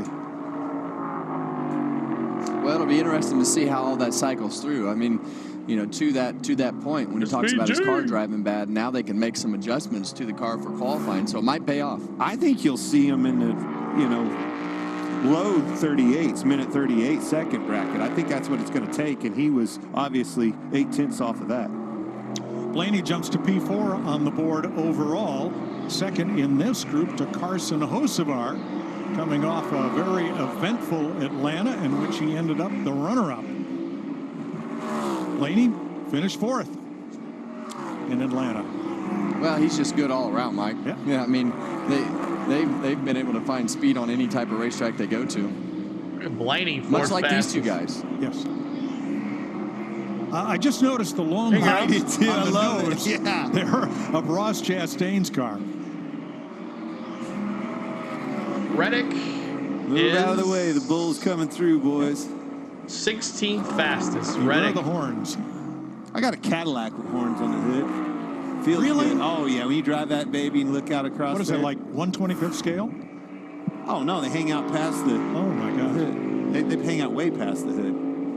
Well, we're watching Denny Hamlin right there go through the S's now, and he doesn't have a lot of speed right now. That'd be horrible at road courses. Getting back on track after a spin. We can get a top 20. I'll be happy. Larry? Yeah, I've been monitoring a lot of the radio stuff, and let's go back to Connor Zillage. One thing that they worked on a lot between the two practices, between those two long runs, he said the front tires were sliding in the slow speed corners. But in the high speed stuff, it had no rear lateral grip. The rear was not down in the racetrack. Definitely feel like they made improvements from practice 1 to practice 2. He said he was a lot better through the S's in that second practice. Well, he's trying to do something no driver has ever done in NASCAR. He won the pole in his Truck Series debut. He won the pole in his Xfinity debut last year. This is his Cup debut. Nobody's ever hit that trifecta. Just takes one lap, Mike. Yep. Make it happen. A lot of focus in them eyes. I still can't get over it. He's 18. He looks like a kid. Gosh. But all that Because he is a experience kid. and all that talent. Tyler Reddick started top 4 in all 4 races here, including the pole in 2021. See how rough the entrance of that corner is. That's another problematic He's situation. 18. He's a kid. Well, they ride over the curb right there into 20, so I mean that has that chatter all Ross the way getting into them the corner horns as up you're trying there. to brake. But that Sir, extra racetrack baby. being to the right allows you to get a better angle to the entry to, Top to the 10 last for Ross. corner He on was the straightaway. higher than that. Look at that blind entry. And you see him fade in right there like we talked, to really follow that ridge to keep that car loaded up as much as possible. To me, this like turn to be 2 right again, here was David. always a place you could gain or lose a lot of speed. A lot of guys use more curve on the inside. Phil, If you might use be too much curve, sandbagging, you're going to get though. loose. If you It's get like someone wide, else you was got to pull on the saying. wheel harder and you get loose. Like, to your point on the speed gain, you're lost. Now, in most tracks with S's, you can establish a rhythm. Not here, because the S's get tighter and you get slower as you go through them.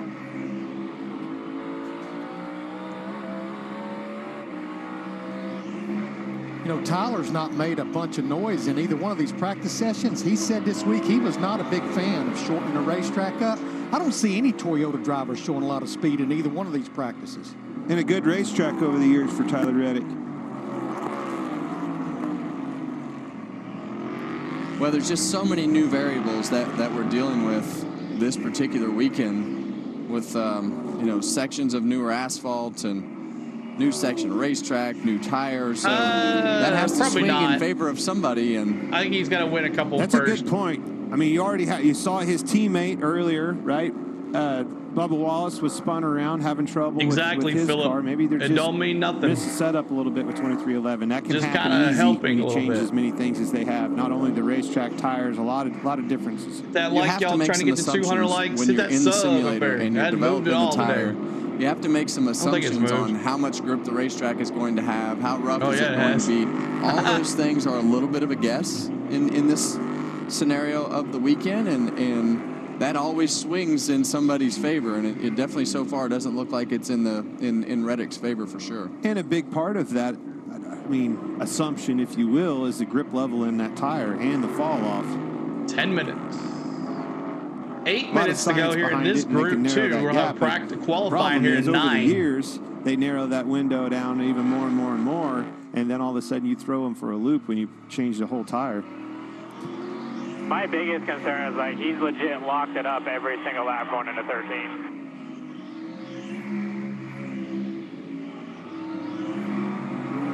Locking it up, I'm going sure to the who they 13. were talking about there, but It was the spotters and the crew chief talking about Kyle Busch, talking about his lockup Okay. getting into 3.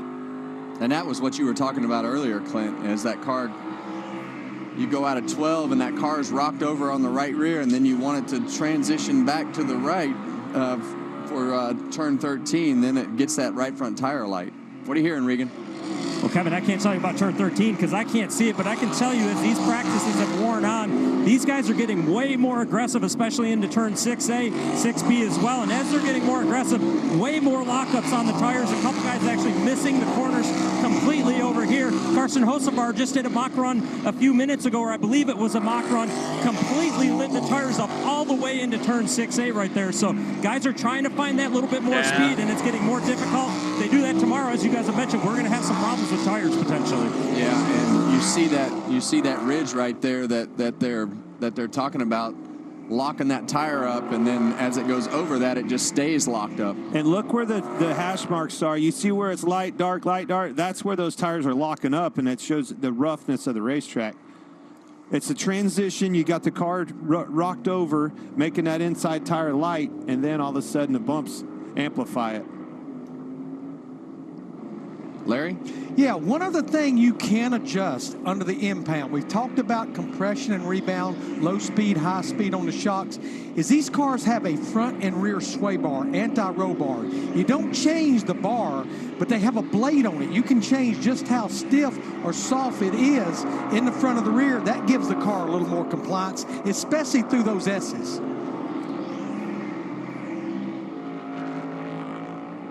Yeah, and a lot of times those sway bars are really what Chicago, controls the platform of the car. P8, James. You see those guys cut the turn 19 there. But a lot of times that'll help, like Kyle Busch is dealing with. You know, they try to soften those bars up to let the back of the car grip in the back, but sometimes you got to keep that bar stiff enough to keep the platform of the car right, so it won't lock up those tires in the front.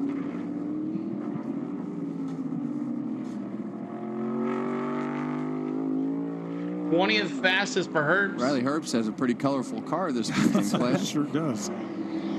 It's a casino. Looks fun.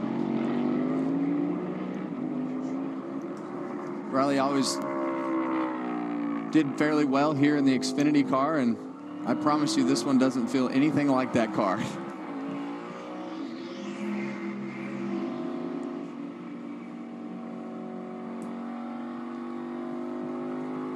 The fast guys are letting it roll off of 12 a little bit wider, where he's cutting the wheel pretty hard. Through 19 here comes Austin Dillon. And up to 20. Yeah, and Austin's struggling for speed right now. He's 31st on the board. So you hear the spotter and the crew chief there.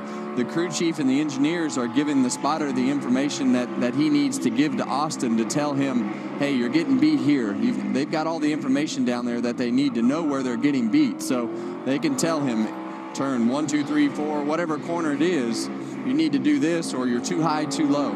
Do you recall this being such a line-sensitive racetrack? It's, well, especially through this section right here, 3, 4, 5, through the S's. 4 minutes I mean, it's left just a rhythm, but practice, if you get off early, 4 minutes. then it screws up the whole section. Sammy's Right here, yeah. you got to get to the right, over the bump, close to the tire pack there. And The best S's I've seen in a long time. The best S's we've had in a long time. Tell him, please.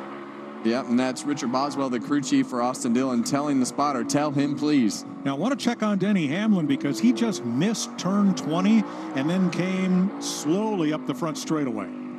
Just got wide at turn 20, got out of the throttle, and there's Hamlin. Let's see if he's getting back up. Denny is horrible on road courses. As if he's trying to diagnose an issue.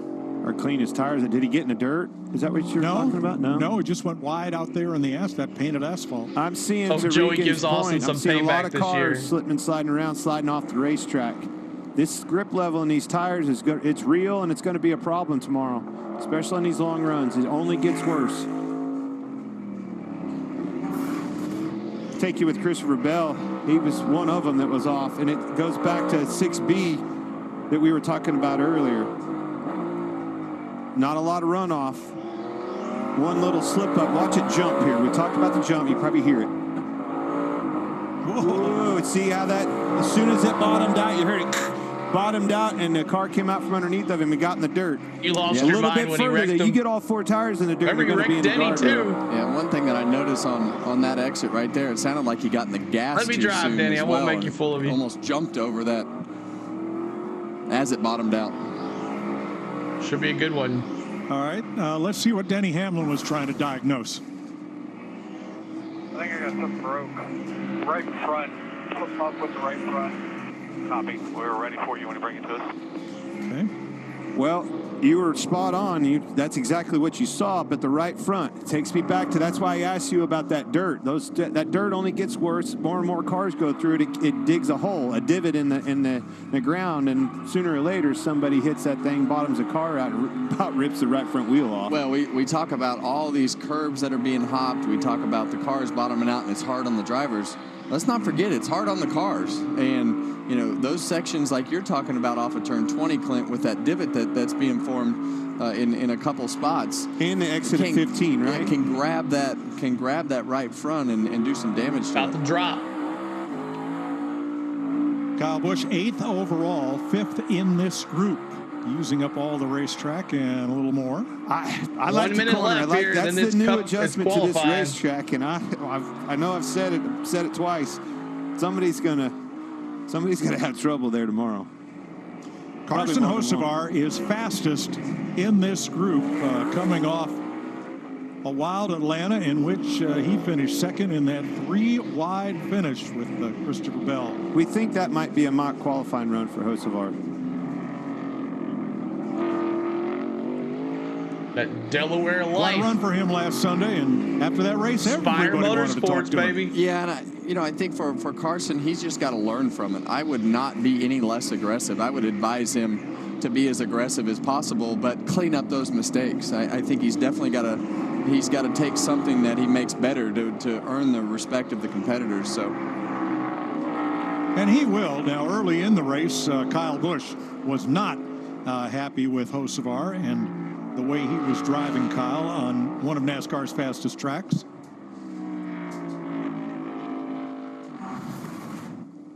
Go tell at 77 he's done that same move 10 times.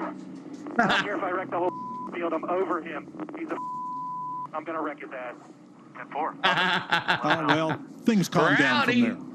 Well, he definitely got tight there on the exit of 2 and running right in the fence. But hey, man, he hasn't had an opportunity to run up front for a win very many times, and he did in a big way, in a big fashion.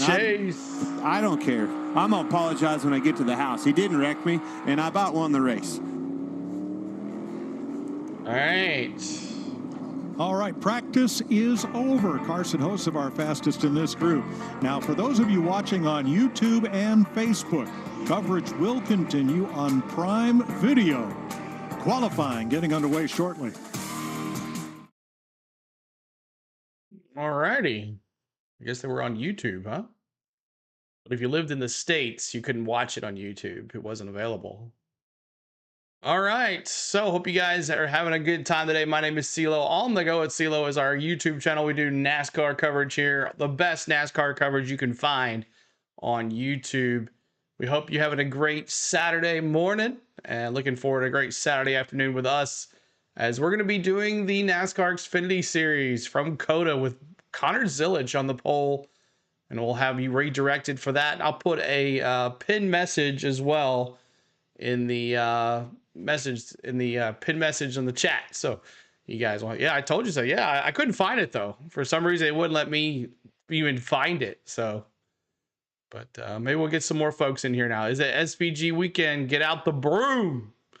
Copter 420 says, we'll see. So it is qualifying time. Practice is over. SVG, the leader in practice number 2 of the 2 sessions of the 2 groups. William Byron, Carson Hocevar, Ryan Blaney, Alex Bowman, Chase Elliott, Kyle Larson, Kyle Busch, Daniel Suarez, Ross Chastain, AJ Allmendinger, Chase Briscoe, Michael McDowell, Chris Pusher, Justin Haley, Tyler Reddick, Connor Zilisch, who was faster in practice number 1, not as fast this time.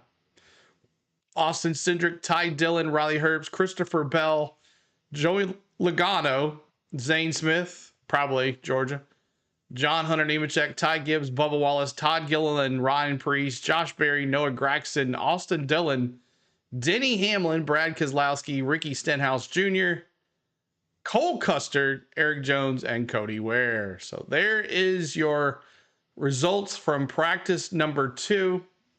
And now it's qualifying time. Let's see if they have that up. Qualifying.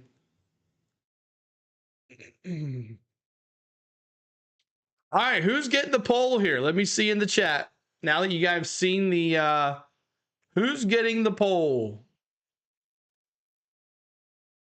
Who's getting the poll? Who's it gonna be? This is Group 1 qualifying. Group 1, who's getting the poll? Let me see. Who you got? 48, Bowman. 88, Zilisch, SVG. Zilisch, Hocevar, SVG. Lots of SVG. Lots of, Ty Dillon for Copter. Let's see. Dummy 11, David says, I don't think so. SVG for Alex, SVG Georgia fans, Steven SVG, Cole SVG, Billy Vole 99, Suarez, SVG for 57, Connor Zilisch. What's up, Conscious Machine? Welcome in. Appreciate you being here. Thanks so much. Zilisch. All right, we'll come back and find out. 2 groups of cars for qualifying for tomorrow's Cup race on Fox. All right, so there it is. Welcome in, everybody. Alex Bowman will be a sleeper. He's a good road racer, and he was up there in practice. So watch live from Brazil. Awesome, Alonzo. Welcome in. Appreciate you being here, as we are looking forward to bringing you the qualifying for the NASCAR Cup Series, and then we will be heading over to the Xfinity race, which will be on at 1 o'clock. For pre-race 1:30 green flag. So hopefully we can get that done for you here. But it's going to be 2 sessions of qualifying. I think it's 20 minutes or 15 minutes. And the fastest car will get the pole. There is no Group 2. There won't be a round of 10 drivers fighting out for the pole. It's Group 1, Group 2, and whoever has the fastest will have the pole for the Echo Park Automotive Grand Prix here at COTA. So qualifying is on Prime only. Yes, it is. I guess practice is free. I guess they should on Facebook and YouTube. Thank you, Mark Miller. Thanks for subbing. Appreciate you up there. Let's see if this actually works now. Let's see. Awesome. There we go.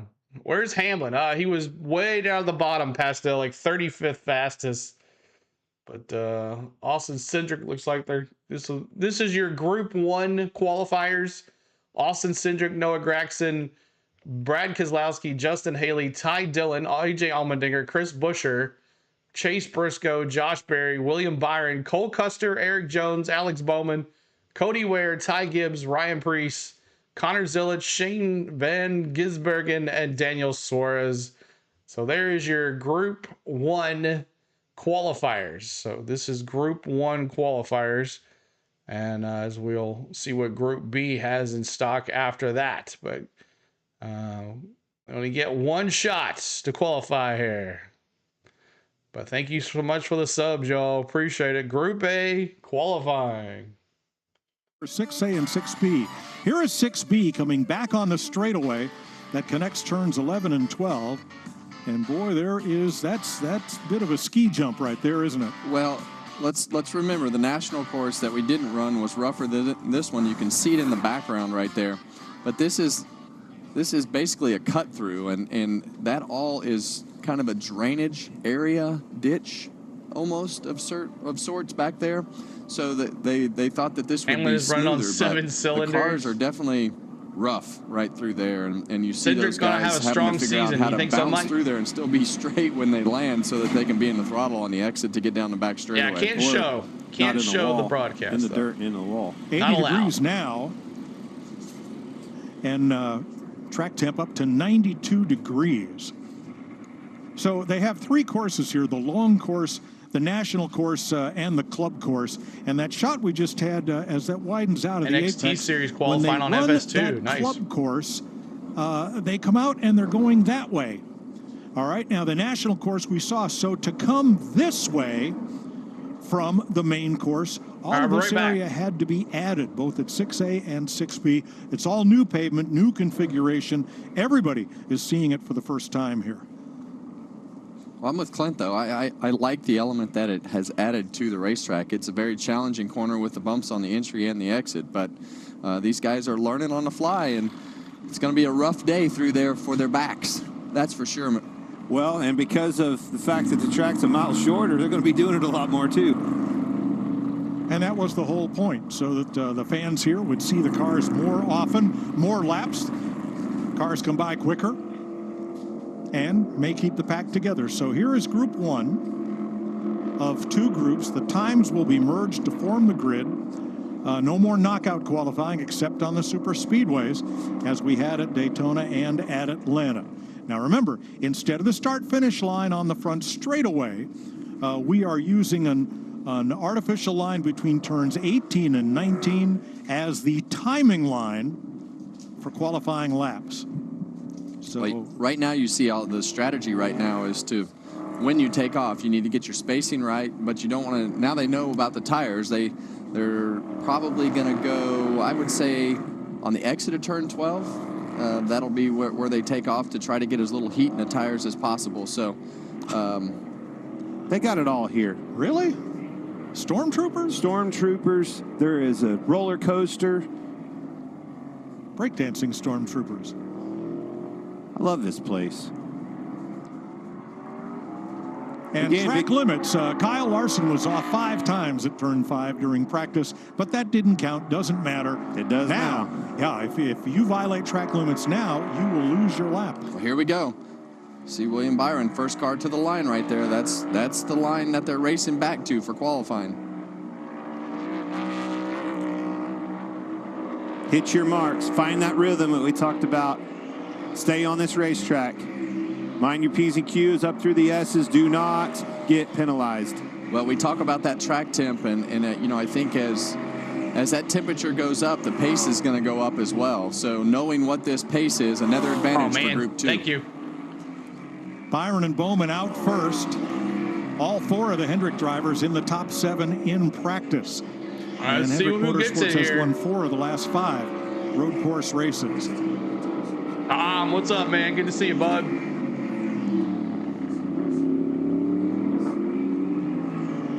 What was your strategy? Let's see. It doesn't in this have a time situation, yet. As soon as Clint, they when get you the go from green, practice to take the qualifying, checker here, or green did you flag try to here. go faster, or did you try to just let the car do the work? That's exactly where I was going. I was told, Gil Martin, one of my first crew chiefs, told me, let the car do the work. They haven't scored it yet. The pace will This come is the first automatically. lap of You don't have to qualifying. overdrive the corners Oh, this is harder. qualifying. You don't have to pick up the gas any faster. Just the grip level and the tires themselves picks the pace up.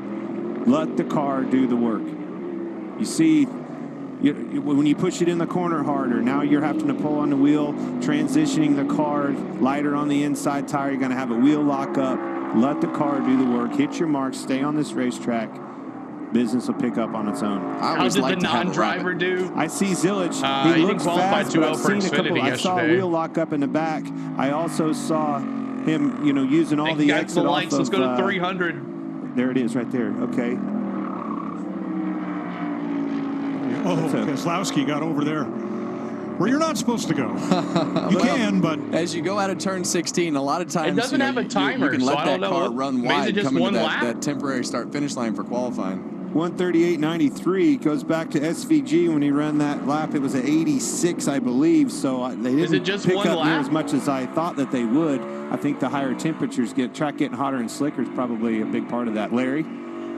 Yeah, I'm not going to say you can't go back out there and run faster, but I think with the track temp coming up and these tires having give up, you're going to have to make major adjustments, and you're going to have to really miss it on that first lap. Turns that left-hand turn into a 90-degree corner.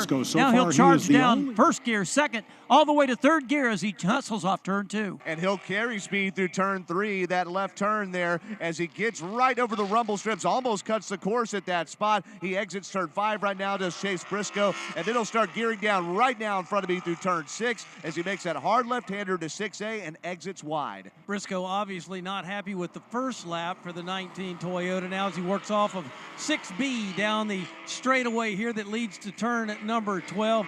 Up in front of him is Ty Gibbs. Here comes Briscoe into turn 12, works his way up the hill, and there is a little bit of an elevation change right here as he works his way over to the right-hand side of 13, over to turn number 14. Briscoe with the bright orange and black colors that we're so familiar with that numbered car as he works off of turn number 15 now here to the bridge. He is hustling that Toyota around this portion of the race course through turn 16. That double apex right-hander lets the car drift wide. Now back on the hammer he goes.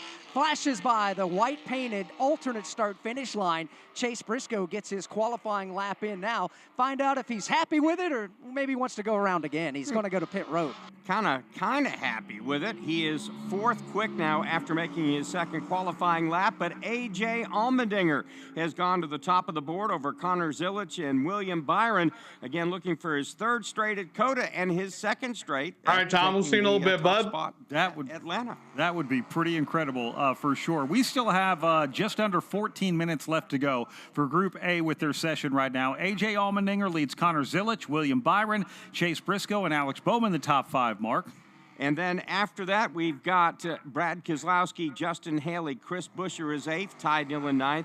Cole Custer is in the 10th position. Then I believe the only other cars to run, Cody Ware has been out, so is Ryan Prix. I don't know how Brad Keselowski is 6th quick because he was jumping all around that race course. But let's get an update from pit road with Wendy Venturini. William Byron, currently 3rd right now in this round of qualifying, is tucked into his race car with the window net down, helmet on, with an iPad in hand, watching basically the other drivers and what laps they are running and exactly what lanes they are running. Now, before he even came to a stop on pit road, they told him the 16 of A.J. Allmendinger had passed him. But the report from William Byron was the changes they made from practice were not the best for William Byron. He said it was free again laterally, which is what he had at the beginning of the very first round of practice. So they've gone back and forth, loose, tight, back to a free condition for William Byron. Need to mention the fact that Shane Van Gisbergen is in this group. He's keeping his powder dry. He has not made his run yet. Let's go down to Heather DeBow. Yeah, and I'm watching Shane Van Gisbergen sitting here waiting to go out and make a lap, but his teammate just to his right of Connor Zilic, who's currently third, after he made his lap, a little disappointment in his voice. He said, "You guys, I messed up 19. He said, I also still need a little bit of high-speed stability, especially in turn 2, but other than that, it felt a lot better. So he's cooling off that race car. They're going to make another shot at it and see if he can do better than third." Mark, I like the idea. Sit out there because fast cars that think they have a shot at the pole. Ty Gibbs just went up to second right now. Allmendinger's they're still going to doing his decide, do we thing. get ready to go make another lap? If Van Gisbergen is sitting there, you better all decide you might want to go out and make another lap. And again, SVG's not in this first one. one. He has been. He's why just not still wait sitting there. for things to kind of settle out, the track get a little bit more clear, fewer cars on the racetrack. He'll make sure that he does not have an encumbered get up to speed and then fast laps. We'll have to see. SVG, again, quickest overall in practice. Will he be able to duplicate that in qualifying? Yeah, out on the course right now, we see Daniel Suarez. We see Noah Gregson, a couple of the cars that are waiting to make a time lap here in this qualifying session for Group 1. We still have 11 minutes, 20 seconds to go, Mark. As a reminder, our top 10 from a year ago, Byron, Gibbs, Reddick, Bell, LaJoy was 5th. Then Chastain, Truex, Denny Hamlin, Chase Elliott, and Bubba Wallace. I'm not sure that will look very similar when we get done later today. Austin Cindric's at the top of the hill. And he's been struggling. He came the last time through turn number Who 1. said got Daniel extremely Suarez for the wide, pole? cost him You're a bunch calling of it time. right Now there, he'll man. try to improve on this next lap. And when he did that, he actually killed that lap and SVG just waiting, the car man. around the course. Now he's up to speed through turns 4 and 5, slinging that car through there as aggressive as I've seen him all day. He doesn't spin any tires through Hit turn that 6. like, hit now that he gears subscribe, down y'all. for 6A, just misses that inside barrier and accelerates off. Cindric noted as being a real road course kind of guy, and that makes a nice exit in 6B now as he works down to turn number 12, wide open. He runs down into the corner through the gearbox, makes that hard left-hand corner, now works his way up here to turn number 13, which is back to the right. Cindric negotiates that well, lets the car drift again out, pulls it back to the right as he sets up for turn number 15. But Rob made the observation he struggled in that race up the hill, and he struggled back here just a little bit exiting these corners, Alex. Yeah, the balance of the Still car not just out doesn't there. seem like it's there right now, Pat. Here's Cindric through the double apex turn 16. Again, he has to feather the throttle far more than what he was in his practice session as he flies by the alternate start-finish line. SPG is going to do Cindric, one I wouldn't lap or think would what? be too terribly pleased with that lap as he's going to roll out of the throttle and take it back to pit lane. That like trying to get the 16th 300 win for likes. Austin Help us out. Cindric, one of only 3 drivers that qualified top 10 in the first 2 races, he along with Chris Buescher and Joey Logano. So his average start 2.0 in the first 2 races, not going to be close to that here at COTA. All right, cool those tires off a little bit. Wendy Venturini, what do you know? Austin Cindric just came over the radio and said, "That's the worst my car's felt all day today. It was loose everywhere." So that kind of correlates with that qualifying time we just saw him put up. A new number 1, Daniel Suarez on top of the board, followed by A.J. Allmendinger. The rest of our top 5, Ty Gibbs, Connor Zilic, and William Byron in Group 1 qualifying at COTA. All right, let's go back to. Here's Chase To this Elliott. racetrack. Do you enjoy that as a driver, taking on a new challenge like this?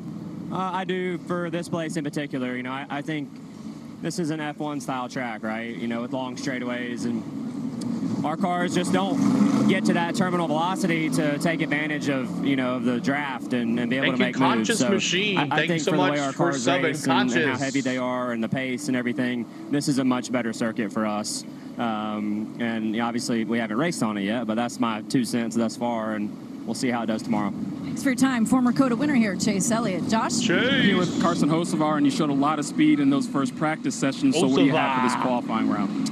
I mean, hopefully, you know, maybe a little bit better. I wasn't really happy with my lap, but normally when you're not happy and you actually have a lot of speed, that's normally a good thing on these road courses, it seems, or at least for me. So I'm excited. Our Delaware Life Chevy is obviously, I think, really good and really strong in practice. It just all depends if we can capitalize and do the same thing and replicate it and just be a little bit better. Everybody seems to be going faster, so we just got to be able to match that. You were the talk of the series this week with how you raced last week. A best finish for you as a runner-up, but how did you process everything that went on? You know, I just like racing, and I'm there to race, and I'm excited to race here. And I'm excited to have fast race cars. I'm going to continue to try and do that. So it's been a lot of fun to, and been a lot of positives from Hendrick Motorsports to Chevy, and as well as, obviously, most importantly, my team. So, I race for me, myself, and I, and then, also a little bit for Spire Motorsports for sure. That's what they pay me to do, and that's what we're here to do, and we're here to win races. Good mentality to have for Carson Hocevar. Well, like he said last Sunday, we're not a boy band. We're not here to be best friends. I like that. Larry, what do you got? Hocevar. Well, you look at Shane Van Gisbergen in this 88 All right, car. SVG. He and Steven Duran, they know it's going to be in one lap. So they waited it out. Yeah, I know the track tip's coming up, but they were able to get information from teammates. Connor Zilic and Daniel Suarez, he's on his first lap right now. Now, Connor Zilic did go back out there to try to make a second lap. He got nothing to lose, but I'm telling you, it's going to be one and done for this 88. Yeah, he's not the only one. It's both cars. Zillage wants some more. Let them tires cool off. He's going to see what he's got, see if he can back it up. Maybe left some on the table. He did have a couple wheel lockups, and he got wide in a couple corners when I was watching his lap, talking about Zillage. Good to see you, Gregor. Yeah, and when you're not the fastest and you feel like you made some mistakes, why not, right? Like, just send it back out there and see what happens, because you don't really know.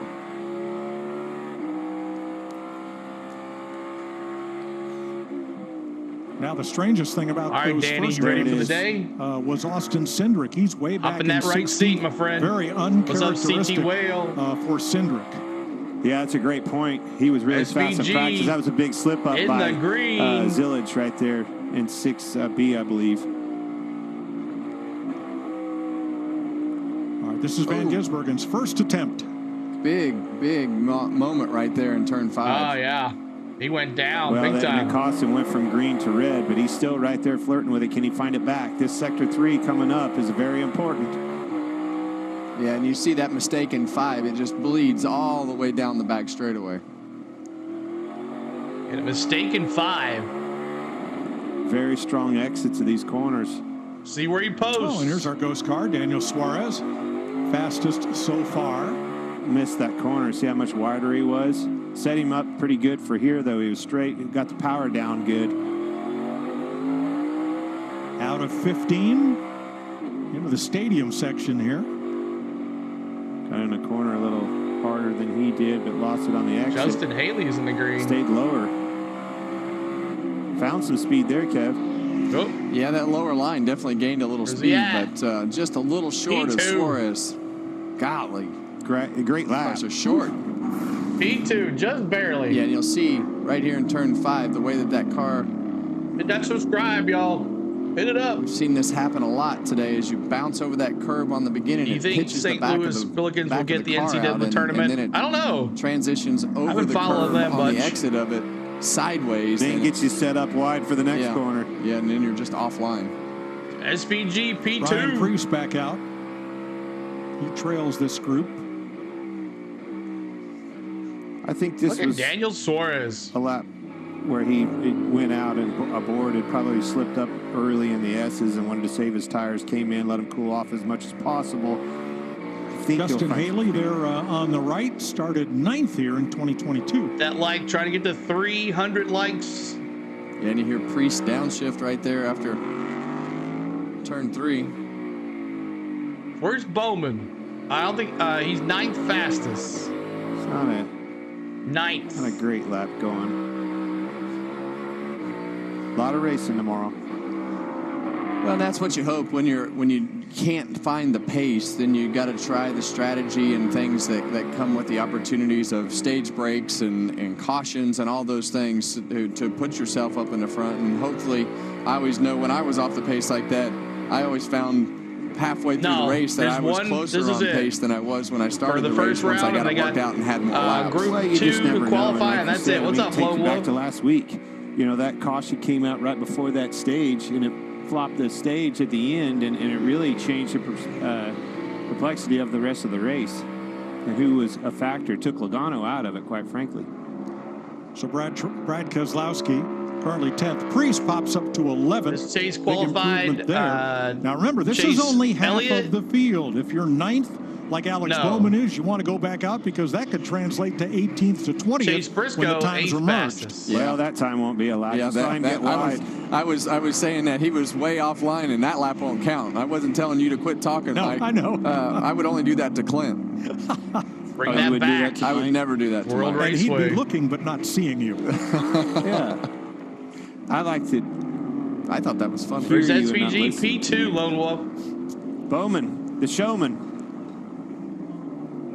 Good track for him. Needing some speed, Bowman though. P9 right And you now. could tell exactly where he was on the racetrack by the way he would straddle that curb. I knew that was going into the last corner.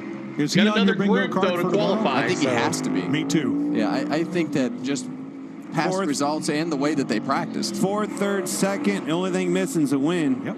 But I really thought he'd be a little bit better or higher up the pylon there. Allmendinger on the right of the screen. But Lewis, we'll be doing a lot of Bowman March on the Madness left. basketball for sure. What's I up, don't think Roger? Bowman's- Oh yeah, there he is. I see him. I don't know that second lap on those tires is. I think Larry's right on that. Well, all right, so your first lap's going to be your money lap if you get it right. But why not go back out? Why not use this as a third practice session? Absolutely, I agree with that. I think we don't really know, so it's all kind of trial and error at this point anyway. So if you think that you might have made some huge mistakes, You did, Billy. You go out there and see what happens. But Mike, to your point, if you can improve 2 or 3 spots, that's 2 or 3 spots plus pit selection. Every spot you gain is a plus. And from first to 10th is a second. So, there's different categories of speed. And I think if you made those huge mistakes and you can pick up 2 or 3 tenths like Larry is saying, there's a lot of things that become better for you. I still think you'd had to make a pretty big mistake to be able to pick up. I mean, looking at Gibbs there, he was, as the lap progressed and those old tires, got hot again, his lap time fell off. He was in the green for quite some time. Started to have wheel lockup issues and everything else. It's the grip level just won't hold. Well, that's pretty much in line with everything that we saw from practice as far as the tires go with the fall off. That first lap is good, and as you run them, they progressively get worse. So you're going to need your car to hang in there with you tomorrow in order to win this race. What's up, Chevy? Good to see you. Yeah, he How did about mess up. Suarez He'll go he again, was you in the think? green until just now. I don't think he's going to need I got it. about Even with the fastest lap. No, this That's extended just 20 practice minutes. session. It might be up. Super impressed with the speed in these Trackhouse cars. Done their homework, and it's showing. Got a heck of a lineup in those drivers. A lot of experience helping them with these setups. I think it needs to be this way, boys. And they were spot on. And I think that for him, when he went back and looked at it, that's not going to work. Can't cut the corner. When he went back and looked Chase at it, is in the second group. he was 4th quickest and fastest in 2 and 3, so he knew he had some time to gain in sector 1. Well, he found it, but I don't think this one's going to count. Yeah, and as we've seen with all the other guys that have gone back out on the racetrack, the second half of the lap is where they struggle. And this infield section, when you need to do those tight corners, the low-speed corners, and you need that car to drive forward up off the corner, the heat in the tires and the grip is just down, and they lose What's up, time. TD? Won't hold. Yeah, Chase is in the I think second the one, buddy. biggest surprise to me is that car that just went by on pit road, guys, and you said it. Suarez Austin back out Cindric, he there. had a fantastic car and race conditions in practice and just couldn't find it in qualifying, missed it a little bit. Keep an eye on the rest of those Penske cars. They've had a great start to the season. His second lap is a little off slower. here on the road course. His first lap when he went out was 10 seconds off, and subsequent laps were 2 seconds off the fastest in the So session. AJ Yeah, don't give up what's on up? him, though. Nope. He's really good in race trim and on a long run. All right, here's some audio from the number 2. Far the worst. My car is driven all day. That's really bad. Just really loose all over the place. Copy, really loose. Literally what we just said. It was Cindric. fantastic in race trim, and as your word of the day, or 2 words a day. Not great. Not Almost great. to 300 likes. Help us out. Hit that There's sub Daniel as well, Suarez. y'all. He is quickest after Group 1 qualifying. All right, so goes through a 190-point there's some inspection. commercial to as make well. All right, so Group 1 qualifying, Daniel Suarez on the leads, SVG2, Allmendinger, Gibbs, Connor Zilic, William Byron, Noah Gragson, Chase Briscoe, Alex Bowman, Chris Buescher, Brad Keselowski, Ryan Preece, Justin Haley, Cole Custer, Eric Jones, Ty Dillon, Josh Berry, and Austin Cindric, and Cody Ware. So there is your Group 1 fastest qualifiers. Now we're going to go to Group 2, and that's going to consist of Ross Chastain, Austin Dillon, Kyle Lawson, Kyle Busch, Chase Elliott. There's all your Chase fans. Denny Hamlin, Ryan Blaney, Christopher Bell, Joey Logano, Bubba Wallace, Todd Gilliland, Riley Herbst, Zane Smith, John Hunter Nemechek, Tyler Reddick, Ricky Stenhouse Jr., Michael McDowell, and Carson Hocevar. So there's your Group 2 qualifiers, and then there's not another round. So this is it right here. Can they beat Daniel Suarez's time? That's the question. So who in this, let me see in the chat here, who in this chat, or in this section here, will be able to beat Suarez for the poll? Let me see who you got. I think the closest one I'll say is Chastain. Chastain or Lawson. I don't know. Kyle Busch did pretty good in practice as well. Tyler Reddick. Okay. Tyler Reddick in that 15 car. None, Praisdale says. See here. Anybody else? Ross Chastain. Tim says, where's Kyle Busch on the speed chart? He's going to go here in just a second, Tom. Lone Wolf says nobody. King Kong Larson, Lewis says. Rich says Busch or Logano. 8 for Kyle Busch. 1 for Snick. 1 for Zach. Maybe Chase. Hamlin or Elliott. Larson for Danny. Steven says Ross Chastain. Roger's got the 9. Nobody passing Suarez is my prediction. Maybe Riley Herbst. We'll see. We're about to hear engines fire on pit road as Group B goes out for their qualifying session. Daniel Suarez from Group A currently holds the top spot. Drivers that we'll see going out: Ross Chastain, Kyle Larson, Kyle Busch, Chase Elliott, to name a few. Let's pause 10 seconds for station identification. This is PRN, the Performance Racing Network. Well, here's Suarez. 4 cars in the racetrack. It's a lot of work. We have a lot of our guys that work only in the shop that are traveling with us this weekend, so it's a lot of work. But every single one of us, engineers, drivers, we have put a lot of work into this race to be competitive, and it's showing. We've been in both ends. We've been good in the short run, good in the long run, depends on what we do in balance, and I feel like we hit it pretty good. You think so, Butterfly? I have no faith. Always a little bit more, right? I feel like no faith. There is maybe a 10 or 2 more out there, but we're all very proud of everyone in Trackhouse, Chevrolet, Freeway Insurance, Freeway.com, everyone that is here supporting our program. Thanks for your time. Confidence high right now for Trackhouse Group, guys. Pretty good. They have 3 of the top 5. I'd say that's very, very good. Now, group number 2 yet to qualify, and here are the drivers you'll be seeing next. Well, we see another Trackhouse car. I'd say Chastain will be right up in the mix, and Chase Elliott as well. He was very confident in his car when he did his interview. That's exactly who I was going to say. You took my. I don't know if the Bulls. Look at the bull horns. If you put Longhorns on a car, you automatically get my vote. That, ladies and gentlemen, is country. It is a nice paint job. That's finest right there. He's the winner. That's a line from Blues Brothers. That's we right. play both kinds of music, country and Western. I love it. Texas makes you stronger. They're looking for you. I like this little guy.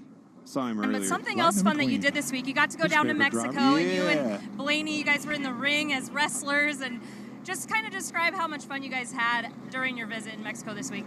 It was amazing. You know, obviously, I've been in Mexico a million times. I grew up there. I was born there. But it's not every day that I get to get my amigos here and show them my home, you know, the culture of my country. Thank you, Mike, for subbing. Food, Mike, appreciate it. all those kind of things. I was very proud to show them around. And, like ZZ Top, Lewis, they're pretty we had cool. a great time. Next time, can you take us with you? next time I'm gonna take the entire garage. So I'm They should have had a chrome horn or a carbon fiber. Yep, he's taking the whole gang next time to Mexico City. Well, he's right. Motor Racing Network will be covering the Mexico City race, which is going to be exciting. And Alex Hayden, who is joining us here this week on the Performance Racing Network, which we're excited about. I'll be honest with you, Alex, when we get to summertime and we get to head south of the border, it is definitely going to be an exciting one. Oh, we'll check in with Alex. He might be taking a little break here as we've got cars going back out, Mark, for Group B in their qualifying session. Let's give a complete rundown again of Group 1. Suarez the quickest, Van Gisbergen, Allmendinger, Ty Gibbs, Connor Zilic top 5, William Byron was 6th, followed by Noah Gregson 7th, Chase Briscoe 8th, 9th Alex Bowman, 10th was Chris Buescher. 11th was Brad Keselowski, Ryan Priest 12th, 13th My name is Justin Lou Haley, Man. Cole Custer 14th, Right, gotcha, 15th Lou was Eric Man. Jones, Ty I'll Dillon remember that. 16th, Lou Josh Man, Berry gotcha. 17th. The only driver Lou. I heard in that session get a track limits violation, by the way. Austin Cindric 18th, Cody Ware Thank you, was Jennifer. 19th, but Appreciate now it. Go we're about to McDowell. get these cars It's kinda been underneath quiet the green today. flag. They are warming up their tires. They're making their way around Took this away circuit. my track This in is a Richmond for fresh Mexico. set Not of happy. I Goodyear understand Eagle that, tires, Snake. Mark, that they have on these cars. They'll be able to transfer these over into the race should they need them, but right now they're going to try and get the most out of them that they absolutely can. So we've got cars now coming through turn 19 and up to turn number 20. Cars are under the green flag right now as they had crossed the timing line. 2023 champion Ryan Blaney is going to lead this pack as he heads up the hill toward turn number 1. Struggled in the first practice session. Crew chief Jonathan Hassler and the guys tweaked on it a little bit. He got better in the second session. He'll now charge into turn number 1 all the way down to first gear. Tail happy. The car swings a little bit wide. A little bit of dirt track action through turn 1 for Ryan Blaney. Can't miss him. He's in that Dayglow yellow Menards number 12. Ryan Blaney through turn 3, right over the rumble strips, then through the short exchange between turns 4 and 5, hooked up there with black colors on the hood of that car. Ryan Blaney goes to turn 6 and downshifts to first gear, hard left-hander smoothly through 6A. Here comes Blaney out of 6B and onto the back stretch here as he works his way out next to the grass. On Amazon Gets it down Prime, into turn J-Rad. number 12. Nothing in front of him to cause him any problems or slow him down. Kyle Busch, Lets the car Shelley. drift out wide as he sets Thank you, up Mike, for for turn subbing 13. as well. Driver Mike, number 12 appreciate now it. into turn 13. Front right tires hits the rumble strip. Now pull the car back over to the right for 14 and into the bottom of the race course here in the stadium course as he exits turn number 15. Smooth lap so far for Ryan Blaney. Blaney now underneath the bridge. Here he is into turn number 16. That highlighter yellow and black Menards Ford exits the corner. He'll hit the timing line. Ryan Blaney, oh, big wiggle as he makes his way down towards the finish line. And Ryan Blaney is going to be coming back across or diving onto pit road. We'll have to wait and see. As he does that, though, let's pick up another car. Trackhouse has been very strong at Circuit of the Americas. Here's the 2022 winner, Ross Chastain, headed toward you, Rob. Ross Chastain up 13 stories from the start-finish line to turn number 1. The car looks good. Carson Hocevar just went through here. He looked extremely smooth through 1 and 2. So does Ross. He'll now bend it right, 60-degree Rowdy, turn. where's my And that rowdy red, white, friends? blue Busch Light Chevrolet, Ross Chastain coming through the S's now, goes right over the rumble strip. He's to turns third 3, fastest, though. 4, and 5, shimmying that car along does Ross Chastain, Ah, who's pulling Hocevar. double duty today. Got Hocevar extra on laps the yesterday when he pole. qualified second for the Xfinity race. Ross Chastain now works his way between 6A and 6B. I wish we could 6B, combine lets them. the car drift out. Kick up a little bit of dust. We'll see more of that this afternoon. He works the number 1 car down to the bottom of turn number 12, makes that hard left-hand corner. Just a little bit too wide there. I don't know if that hurt him or not, or he just deliberately went out Thank a you, little Michael bit wide Brady. off of 12. Another to set up for Mike. 13. Another one. Now Thanks, Ross buddy. Chastain pulls on the wheel back through turns number 14, drives into the corner Get some down drinks here at the in Coke 15. stand, We'll try to Jash. apex that and let that car do its thing coming up here to the Echo Park Bridge. He's going to balance that car right at the right side of Are turn them number 16. 77s? Here comes the Busch Light Chevrolet. Got the horns painted across the nose of that race car. Back end, kicks sideways, gathers it back up. He flashes by the timeline, sets up Mike for gang. turn 19. That's Big right, a question bunch of mark Mikes now. today. Does he keep his foot in it? Does he come to pit lane? It'll be the latter. Ross Chastain will head to pit road. Ross Chastain 6th overall. Carson Hocevar has taken over the #1 spot. He is going to be able to beat Daniel Suarez. Shane Van Gisbergen from Group 2. Kyle Busch is currently 4th. Kyle Larson 5th. As I mentioned, Chastain 6th. And Denny Hamlin might have been sandbagging us in practice. He is now 7th overall. There you go, Christopher baby. Bell out on the circuit in front of you, Doug Turnbull. He's coming through turn 6 right now. The DeWalt Toyota, the winner at Atlanta Motor Speedway, almost won this race a year ago. It gets smoothly through 6A in front of you, Pat. C-Bell exits 6B. Again, the car drifts out there down the backstretch. He works his way down into turn number 12. Hard left-hand corner. Nice recovery there, letting the car drift out just enough. In turn number 13, up the hill he goes. Chase Elliott behind him. Humping wild like your show, Williams Number says. 14 lets that car point directly down towards Brad's 15. Castro point paint scheme is a sharp-looking race car. It's pretty good, Rich. And drives off that corner very hard now up by the Echo Park Bridge. 666 watching somebody join turns the steering wheel, gets the back end of the car to Someone now join. just move a little bit to driver's left to give him a straight exit up off of turn 17 and now 18. Christopher Bell under the timing line. He'll complete that lap. Takes the car wide off turn 19. He's going to stay on the race course. Christopher Bell now wants another lap. Last year, one of the fastest cars here at COTA. A different bit of pit strategy from our race winner, William Byron. You have to wonder, though, had they had a couple more laps, how that would have changed. Riley Herbst, a track limits violation in turn 3, but let's check out C-Bell once again, Rob. Well, he'll try to improve this time in turn number 1. The last time by didn't look great, didn't look horrible. Better exit off of the corner. Again, he slides a little bit sideways, using every bit of racetrack as he charges into turn 2. An accomplished road racer himself, Christopher Bell from Norman, Oklahoma, comes through the rumble strips of turns 3 and 4 there in third gear. But as he crests the hill to the apex of turn 6, right there, downshift to second gear, and then he's going to square up for turn 6A and get down into first.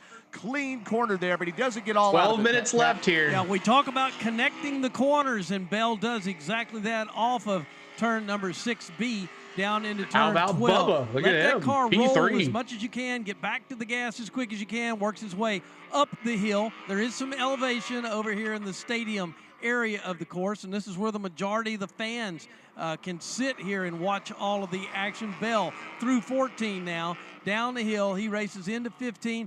Locks up the brakes just a little bit there. I don't know if it's gonna hurt Tyler him or Reddick not is my as he dark works his horse. way to the bridge. As he makes his way into turn number 16, Christopher Bell now under braking, feathers the throttle back into the car, far less Riley twitchy Herbst, this yeah, time he's by going to be. as he's back on the throttle. Don't worry comes by about the timing Riley line, Herbst. lets the car drift way wide. He's not the and get on the fastest. brakes for turn number 19. He's got a couple of consecutive hot laps here. See what Christopher Bell elects to do. He'll take the car to the pit lane. Thank you very much, Alex. 23:11 racing, very fast. Mark, I mentioned Riley Herbst had a track limits violation. He was the fastest out on the circuit. His time, however, being showed as 0.00 because of that penalty. Tyler Reddick is the fastest, though. His teammate, Bubba Wallace, third quick. We talked about last year the performance Bubba Wallace had, and this has been a long work in progress for him when it comes to turning left and right, but it's also one that he's really put some discipline to, and it's showing up on the racetrack. Well, for Bubba last year, you can say he finally finished at COTA. He was 15th at the checkered flag, which was, for him, great because the first 3 races, he never finished. He was a DNF. So Bubba finally finished at COTA, had a good run last year, and looks like he's backing it up again. Yeah, doing a great job for sure. So Tyler Reddick is the fastest so far, followed by Bubba Wallace, Carson Hocevar, Daniel Suarez, Shane Van Gisbergen, your top 5 here at Circuit of the Americas. When it comes to maintaining your engine to run at peak performance, trust Back here to Prime. And through the S's, Reddick stayed in second gear. So a lot Tyler more Reddick, than Bubba P2 Wallace is now P1. Yeah, I still think so that Bubba ignore wasn't expecting to get that the close. P1. Because I still think there was a ton of time to gain for Reddick. Scroll down really fast. What's up, George? The S's, but he missed at the top of the hill, too. Yeah, I mean, from 1 all the way to the back straightaway, Chase. Bubba ran What's him up with down Chase? and was actually on his bumper. But I think it hurt Bubba being that What's up close. with Chase here?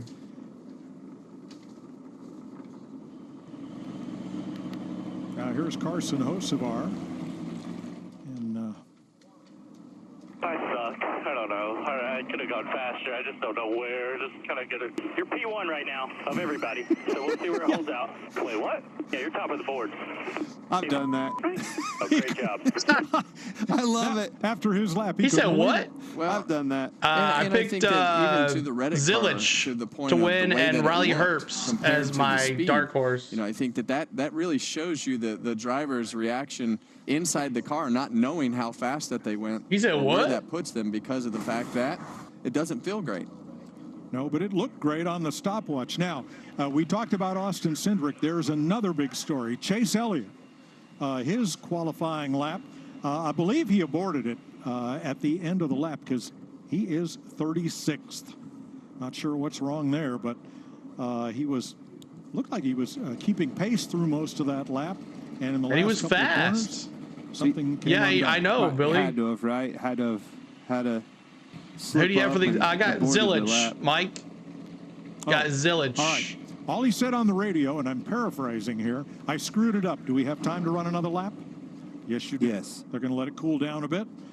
You got 9 more minutes. I don't see that car going to the top, but maybe he could get, somewhere around a top 10 or something. It would be a huge gain for them. They're buried all the way back in 36th. All right, we'll be back to complete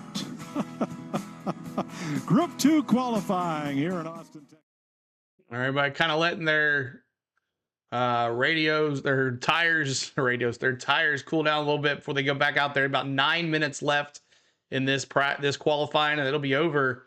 But right now, Tyler Reddick is the number 1 in Group 2. This is just Group 2, but Tyler Reddick is number 1 overall.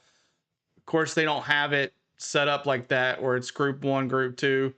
Suarez was Group 1's leader.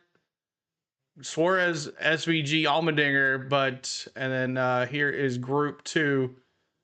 Ignore Riley Herbst. He cut the track, so his time is disqualified. So Tyler Reddick is P1, Bubba Wallace P2, Carson Hocevar 3, 4 Kyle Busch, 5 Kyle Larson. But right now, Tyler Reddick has the fastest right now. Tyler Reddick has the fastest according to the thing. So Said that was second. That was good, but I instantly got pissed because I figured it was him that beat me, and I looked and it was. But all in all, just a good effort from us, from our team. Romping Wild.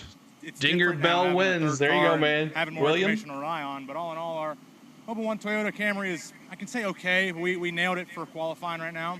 Yeah. Let's see what we got for tomorrow. I've heard you also say now as a veteran team member, they listen to your feedback a little bit more strongly maybe. Is that the case even in practice and qualifying? Yeah, I'd say here we're all listening to Tyler, right? I think it was more so of calling out Denny for not listening to me when I say, hey, I got the same issues. But no, it's a role that I got to accept. I mean, it happens. We all get older, right? We're not stopping that. And you learn a lot through life. And I will say it was nice having all of my mess ups in practice and not caring. I was fine. I was laughing. And a year ago, I would have been pissed off, throwing my gloves, trying to figure it all out. But I like the new me so far. I do too. That's Bubba Wallace, and he's second here at COTA. All right, thank you very much, Wendy Venturini. The only car that has not gone out was yet in Group 1. This is is out Group there on 2. the course right now. That would be Front Row Motorsports' Zane Smith, and he would be in front of Doug Turnbull. Coming through turn 3 right now, the beginning of the S's here. Let's keep it on course, Zane, and he shimmies through, gets some a little bit of lift in those wheels as he gets that car off balance, and now he downshifts again into turn 6A to make that hard left-hand turn.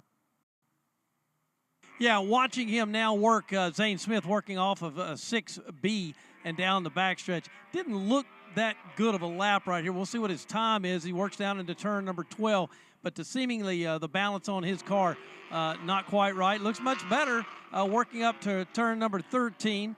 Zane Smith with the right-hander now works back over to the right again with the tires now down into turn number 15. Zane Smith, a blue and white car for him today. He works now up here towards the Echo Park Bridge. He'll get over here to number 16. Let that car, has to check up with it a little bit, feather that brake just a little bit as he heads to that start-finish line for a time. I don't know what he is going to wind up with, but there was too much left and right on the straightaway for Zane Smith. Kind of wobbled his way between a couple of turns and now a little bit off the track.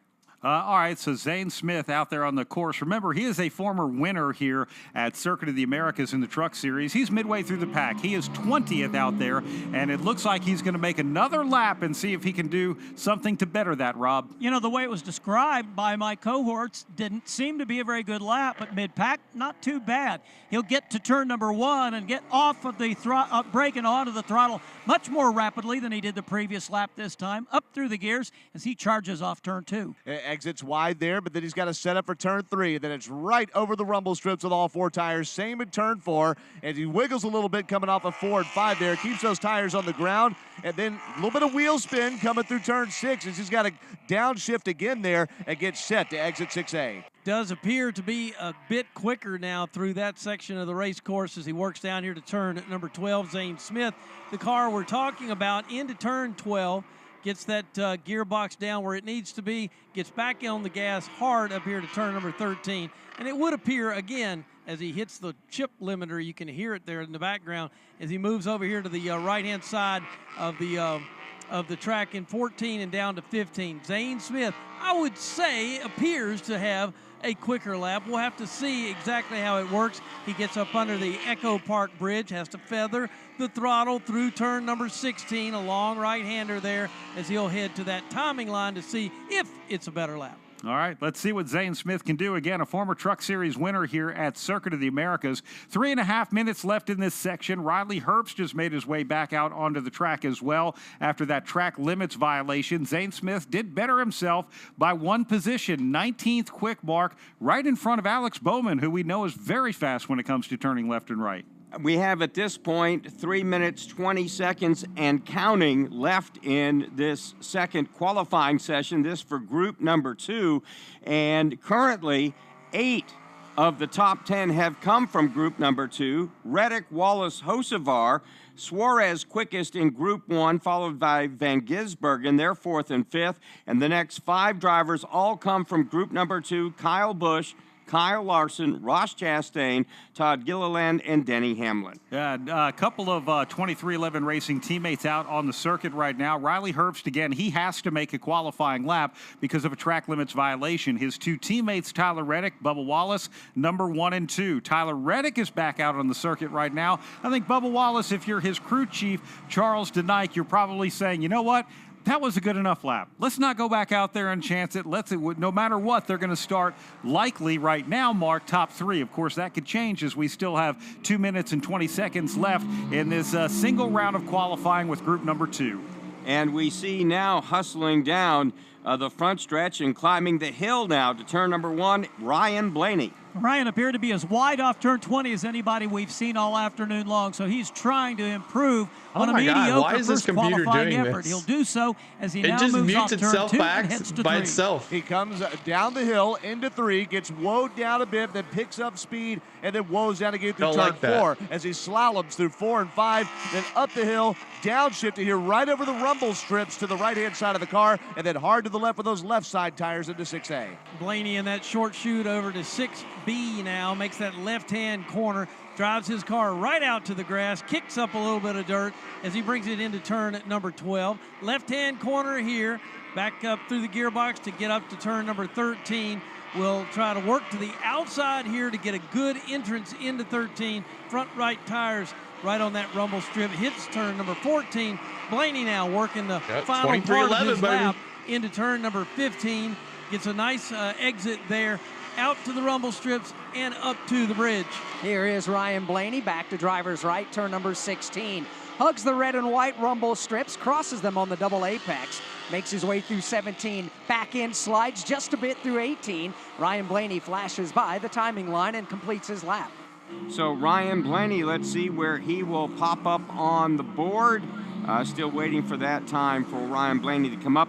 He won't like it. 24th overall. Ooh, that is tough. His teammate out there in front of you, Rob. Yeah, it's Joey Logano, and he's been awfully quiet in the practice sessions this afternoon, and thus far in qualifying has not shown us much either. Left. He'll work his way through turn number 2 and head for the S's. So if you're in group 1, you're at a disadvantage because the track is right here, right over the rumble compared to strip, group 2. Through turn 4, keeps that car straight. Not a lot of wiggle in the double deuce here for Joey Logano here as he kind of goes up and down the hill through 6 and then downshifts. Let's see how he gets through 6 to 8. Yep, paints set red line to the inside. Here comes the three-time champ once again exiting 6B onto the backstretch. Lets that car really go out there and eat a little It's grass going to be Tyler before he Reddick, though, blows it y'all. up in turn number 12. Gets a good exit there, stays not too wide, doesn't give Needs up to be too a much top 10 time over qualifier. the Exactly, right, Chevy. turn number 13, back to the right now, and again back to the right for turn number 14. Chase, Logano P3. taking the typical and usual Pennzoil colors on his number 22 into turn number 15. Here comes Joey Logano back up through the gearbox, through the bridge. Here's Logano into turn number 16. He is not willing the car around. He's just simply guiding that Shell Pennzoil forward through turn 16, 17, and now off of 18. Joey Logano flies by the timing line. Heads for turn number 19, goes very wide indeed off 19, and he'll go out of the throttle and back to pit lane. Time has expired for qualifying here at Circuit of the Americas. A couple of cars still out there ready to hit that timing line one more time. One of them is Ross Chastain, and Mark, it looked like he was drifting through here. In fact, he's got the Longhorns on the front of his car. I'm pretty sure he went through here Dukes of Hazzard style. He was drifting into the grandstands at one point. Didn't know No if it was top going to 10 stop. today, I yeah. mean, that was a four-wheel slide. I'll take 11. And 11's again, we're not looking bad. to see if anybody has been able to be out on the racetrack. I guess John Hunter Nemechek let's is listen out in there now. to Prime here. Austin Dillon This is unbelievable. is out there as what well. a great story of qualifying. That is amazing that worked the way it did. 1-2 for Team 2311. Tyler Reddick with his second straight pole here. And Bubba Wallace gets his first career front row start at Circuit of the Americas. Well, MJ will be happy. That was great teamwork. Those guys did a great job. And honestly, watching the lap, I actually thought Bubba Wallace was going to be faster. And as the last 3 or 4 sections, corners of the racetrack there, Reddick just made some time up and put up just a massive lap.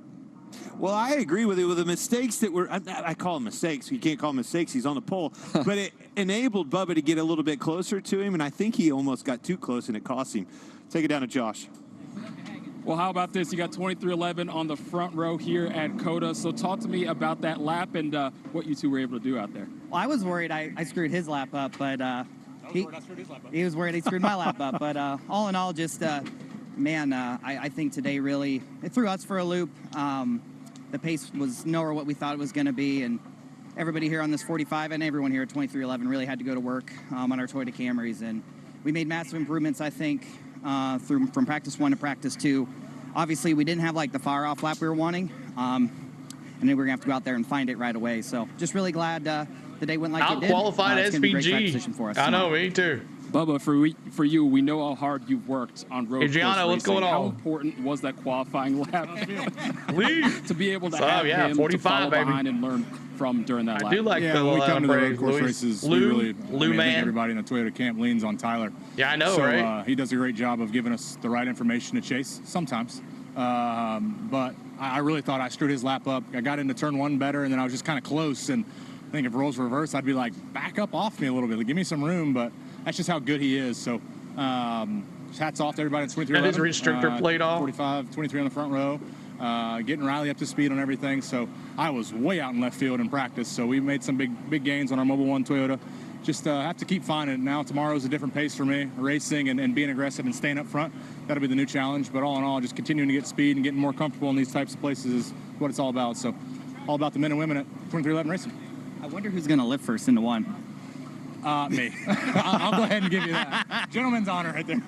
Well, Tyler Reddick wins the pole, 2311 on the front row to start with Bubba Wallace up front next to him, guys. Great question from Tyler. First ever front row sweep for 2311 on all Toyota front row. Chevrolet. No way Bubba would qualify SVG if there was a top 10 shootout. Great NASCAR job by Carson Messed Hocevar up again. There you go. Talk about What's up, a Jasper? rebound. Chase Elliott Your boy had to go out and run another lap qualified and dug themselves out of a hole. row 3. Fastest forward is 6. Gilliland there in 10th. Well, we talked about Denny Hamlin earlier, Ty Gibbs, both of them kind of at the back of practice. But after listening to Bubba and Tyler talk about their Toyotas and the difference in the pace, it sounds like they all had to make changes. But the Toyotas definitely made the biggest changes from the end of practice to qualifying session. See, Chris Rebel, I haven't really talked about him all day long. Sir. Coming into this race, previewing the week, he was one of Yes, the favorites that I saw. Boy, look at Alex Bowman back there in row 11. He's Almost still to on my 300 bingo likes. card Hit that like tomorrow. for us. Yeah, and you see Austin Dillon, Justin Haley, none of those guys. Ryan Blaney right there in row 13. You know, you expect those guys to be in contention in that 12 car. Austin Cindric, still a puzzlement as to what's wrong with that car. Baffling. Yep.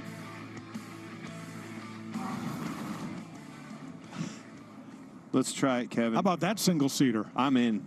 I've always wanted to do that. Not only I'll go right after you, Kev. All right, so that is it. We're going to be doing Xfinity race here in just a minute, the Health Focus 250. Hope you guys are ready for that. But thanks so much for all the subscribers today and the likes and all that. We almost got to 300 likes, and we appreciate everybody that was here today for the stream. So practice qualifying over. Congratulations, 2311 on the front row for tomorrow's race. Didn't think that was going to happen, did you? Did you think that was going to be the card that was played here at COTA? We all thought SVG was a thumb in for this. We'll see what happens here on the channel tomorrow. So thank you guys so much. We're heading now to the Xfinity race. You'll be redirected or in the pin message below or over to the side over here or wherever you have it is the pin message for the Xfinity race. So make sure you click on that. Hit the like for us as well. Want to thank my lovely wife Spain for everything that she does here on our channel. And love you. Be safe driving. And I want to thank my mods for moderating today. I want to thank my members for their hard-earned money back to the channel. And I want to thank you for hanging out, watching the listening, whatever you did today on the channel for NASCAR Cup Series practice and qualifying. Up next, the Xfinity race. We'll see you in about 30 minutes or so. And I'm going to go reset everything here and go back upstairs because I need that extra laptop, the extra monitor. So we'll see you soon and peace out. Congratulations, 2311 on the pole. Tyler Reddick, Bubba Wallace on the outside. Peace.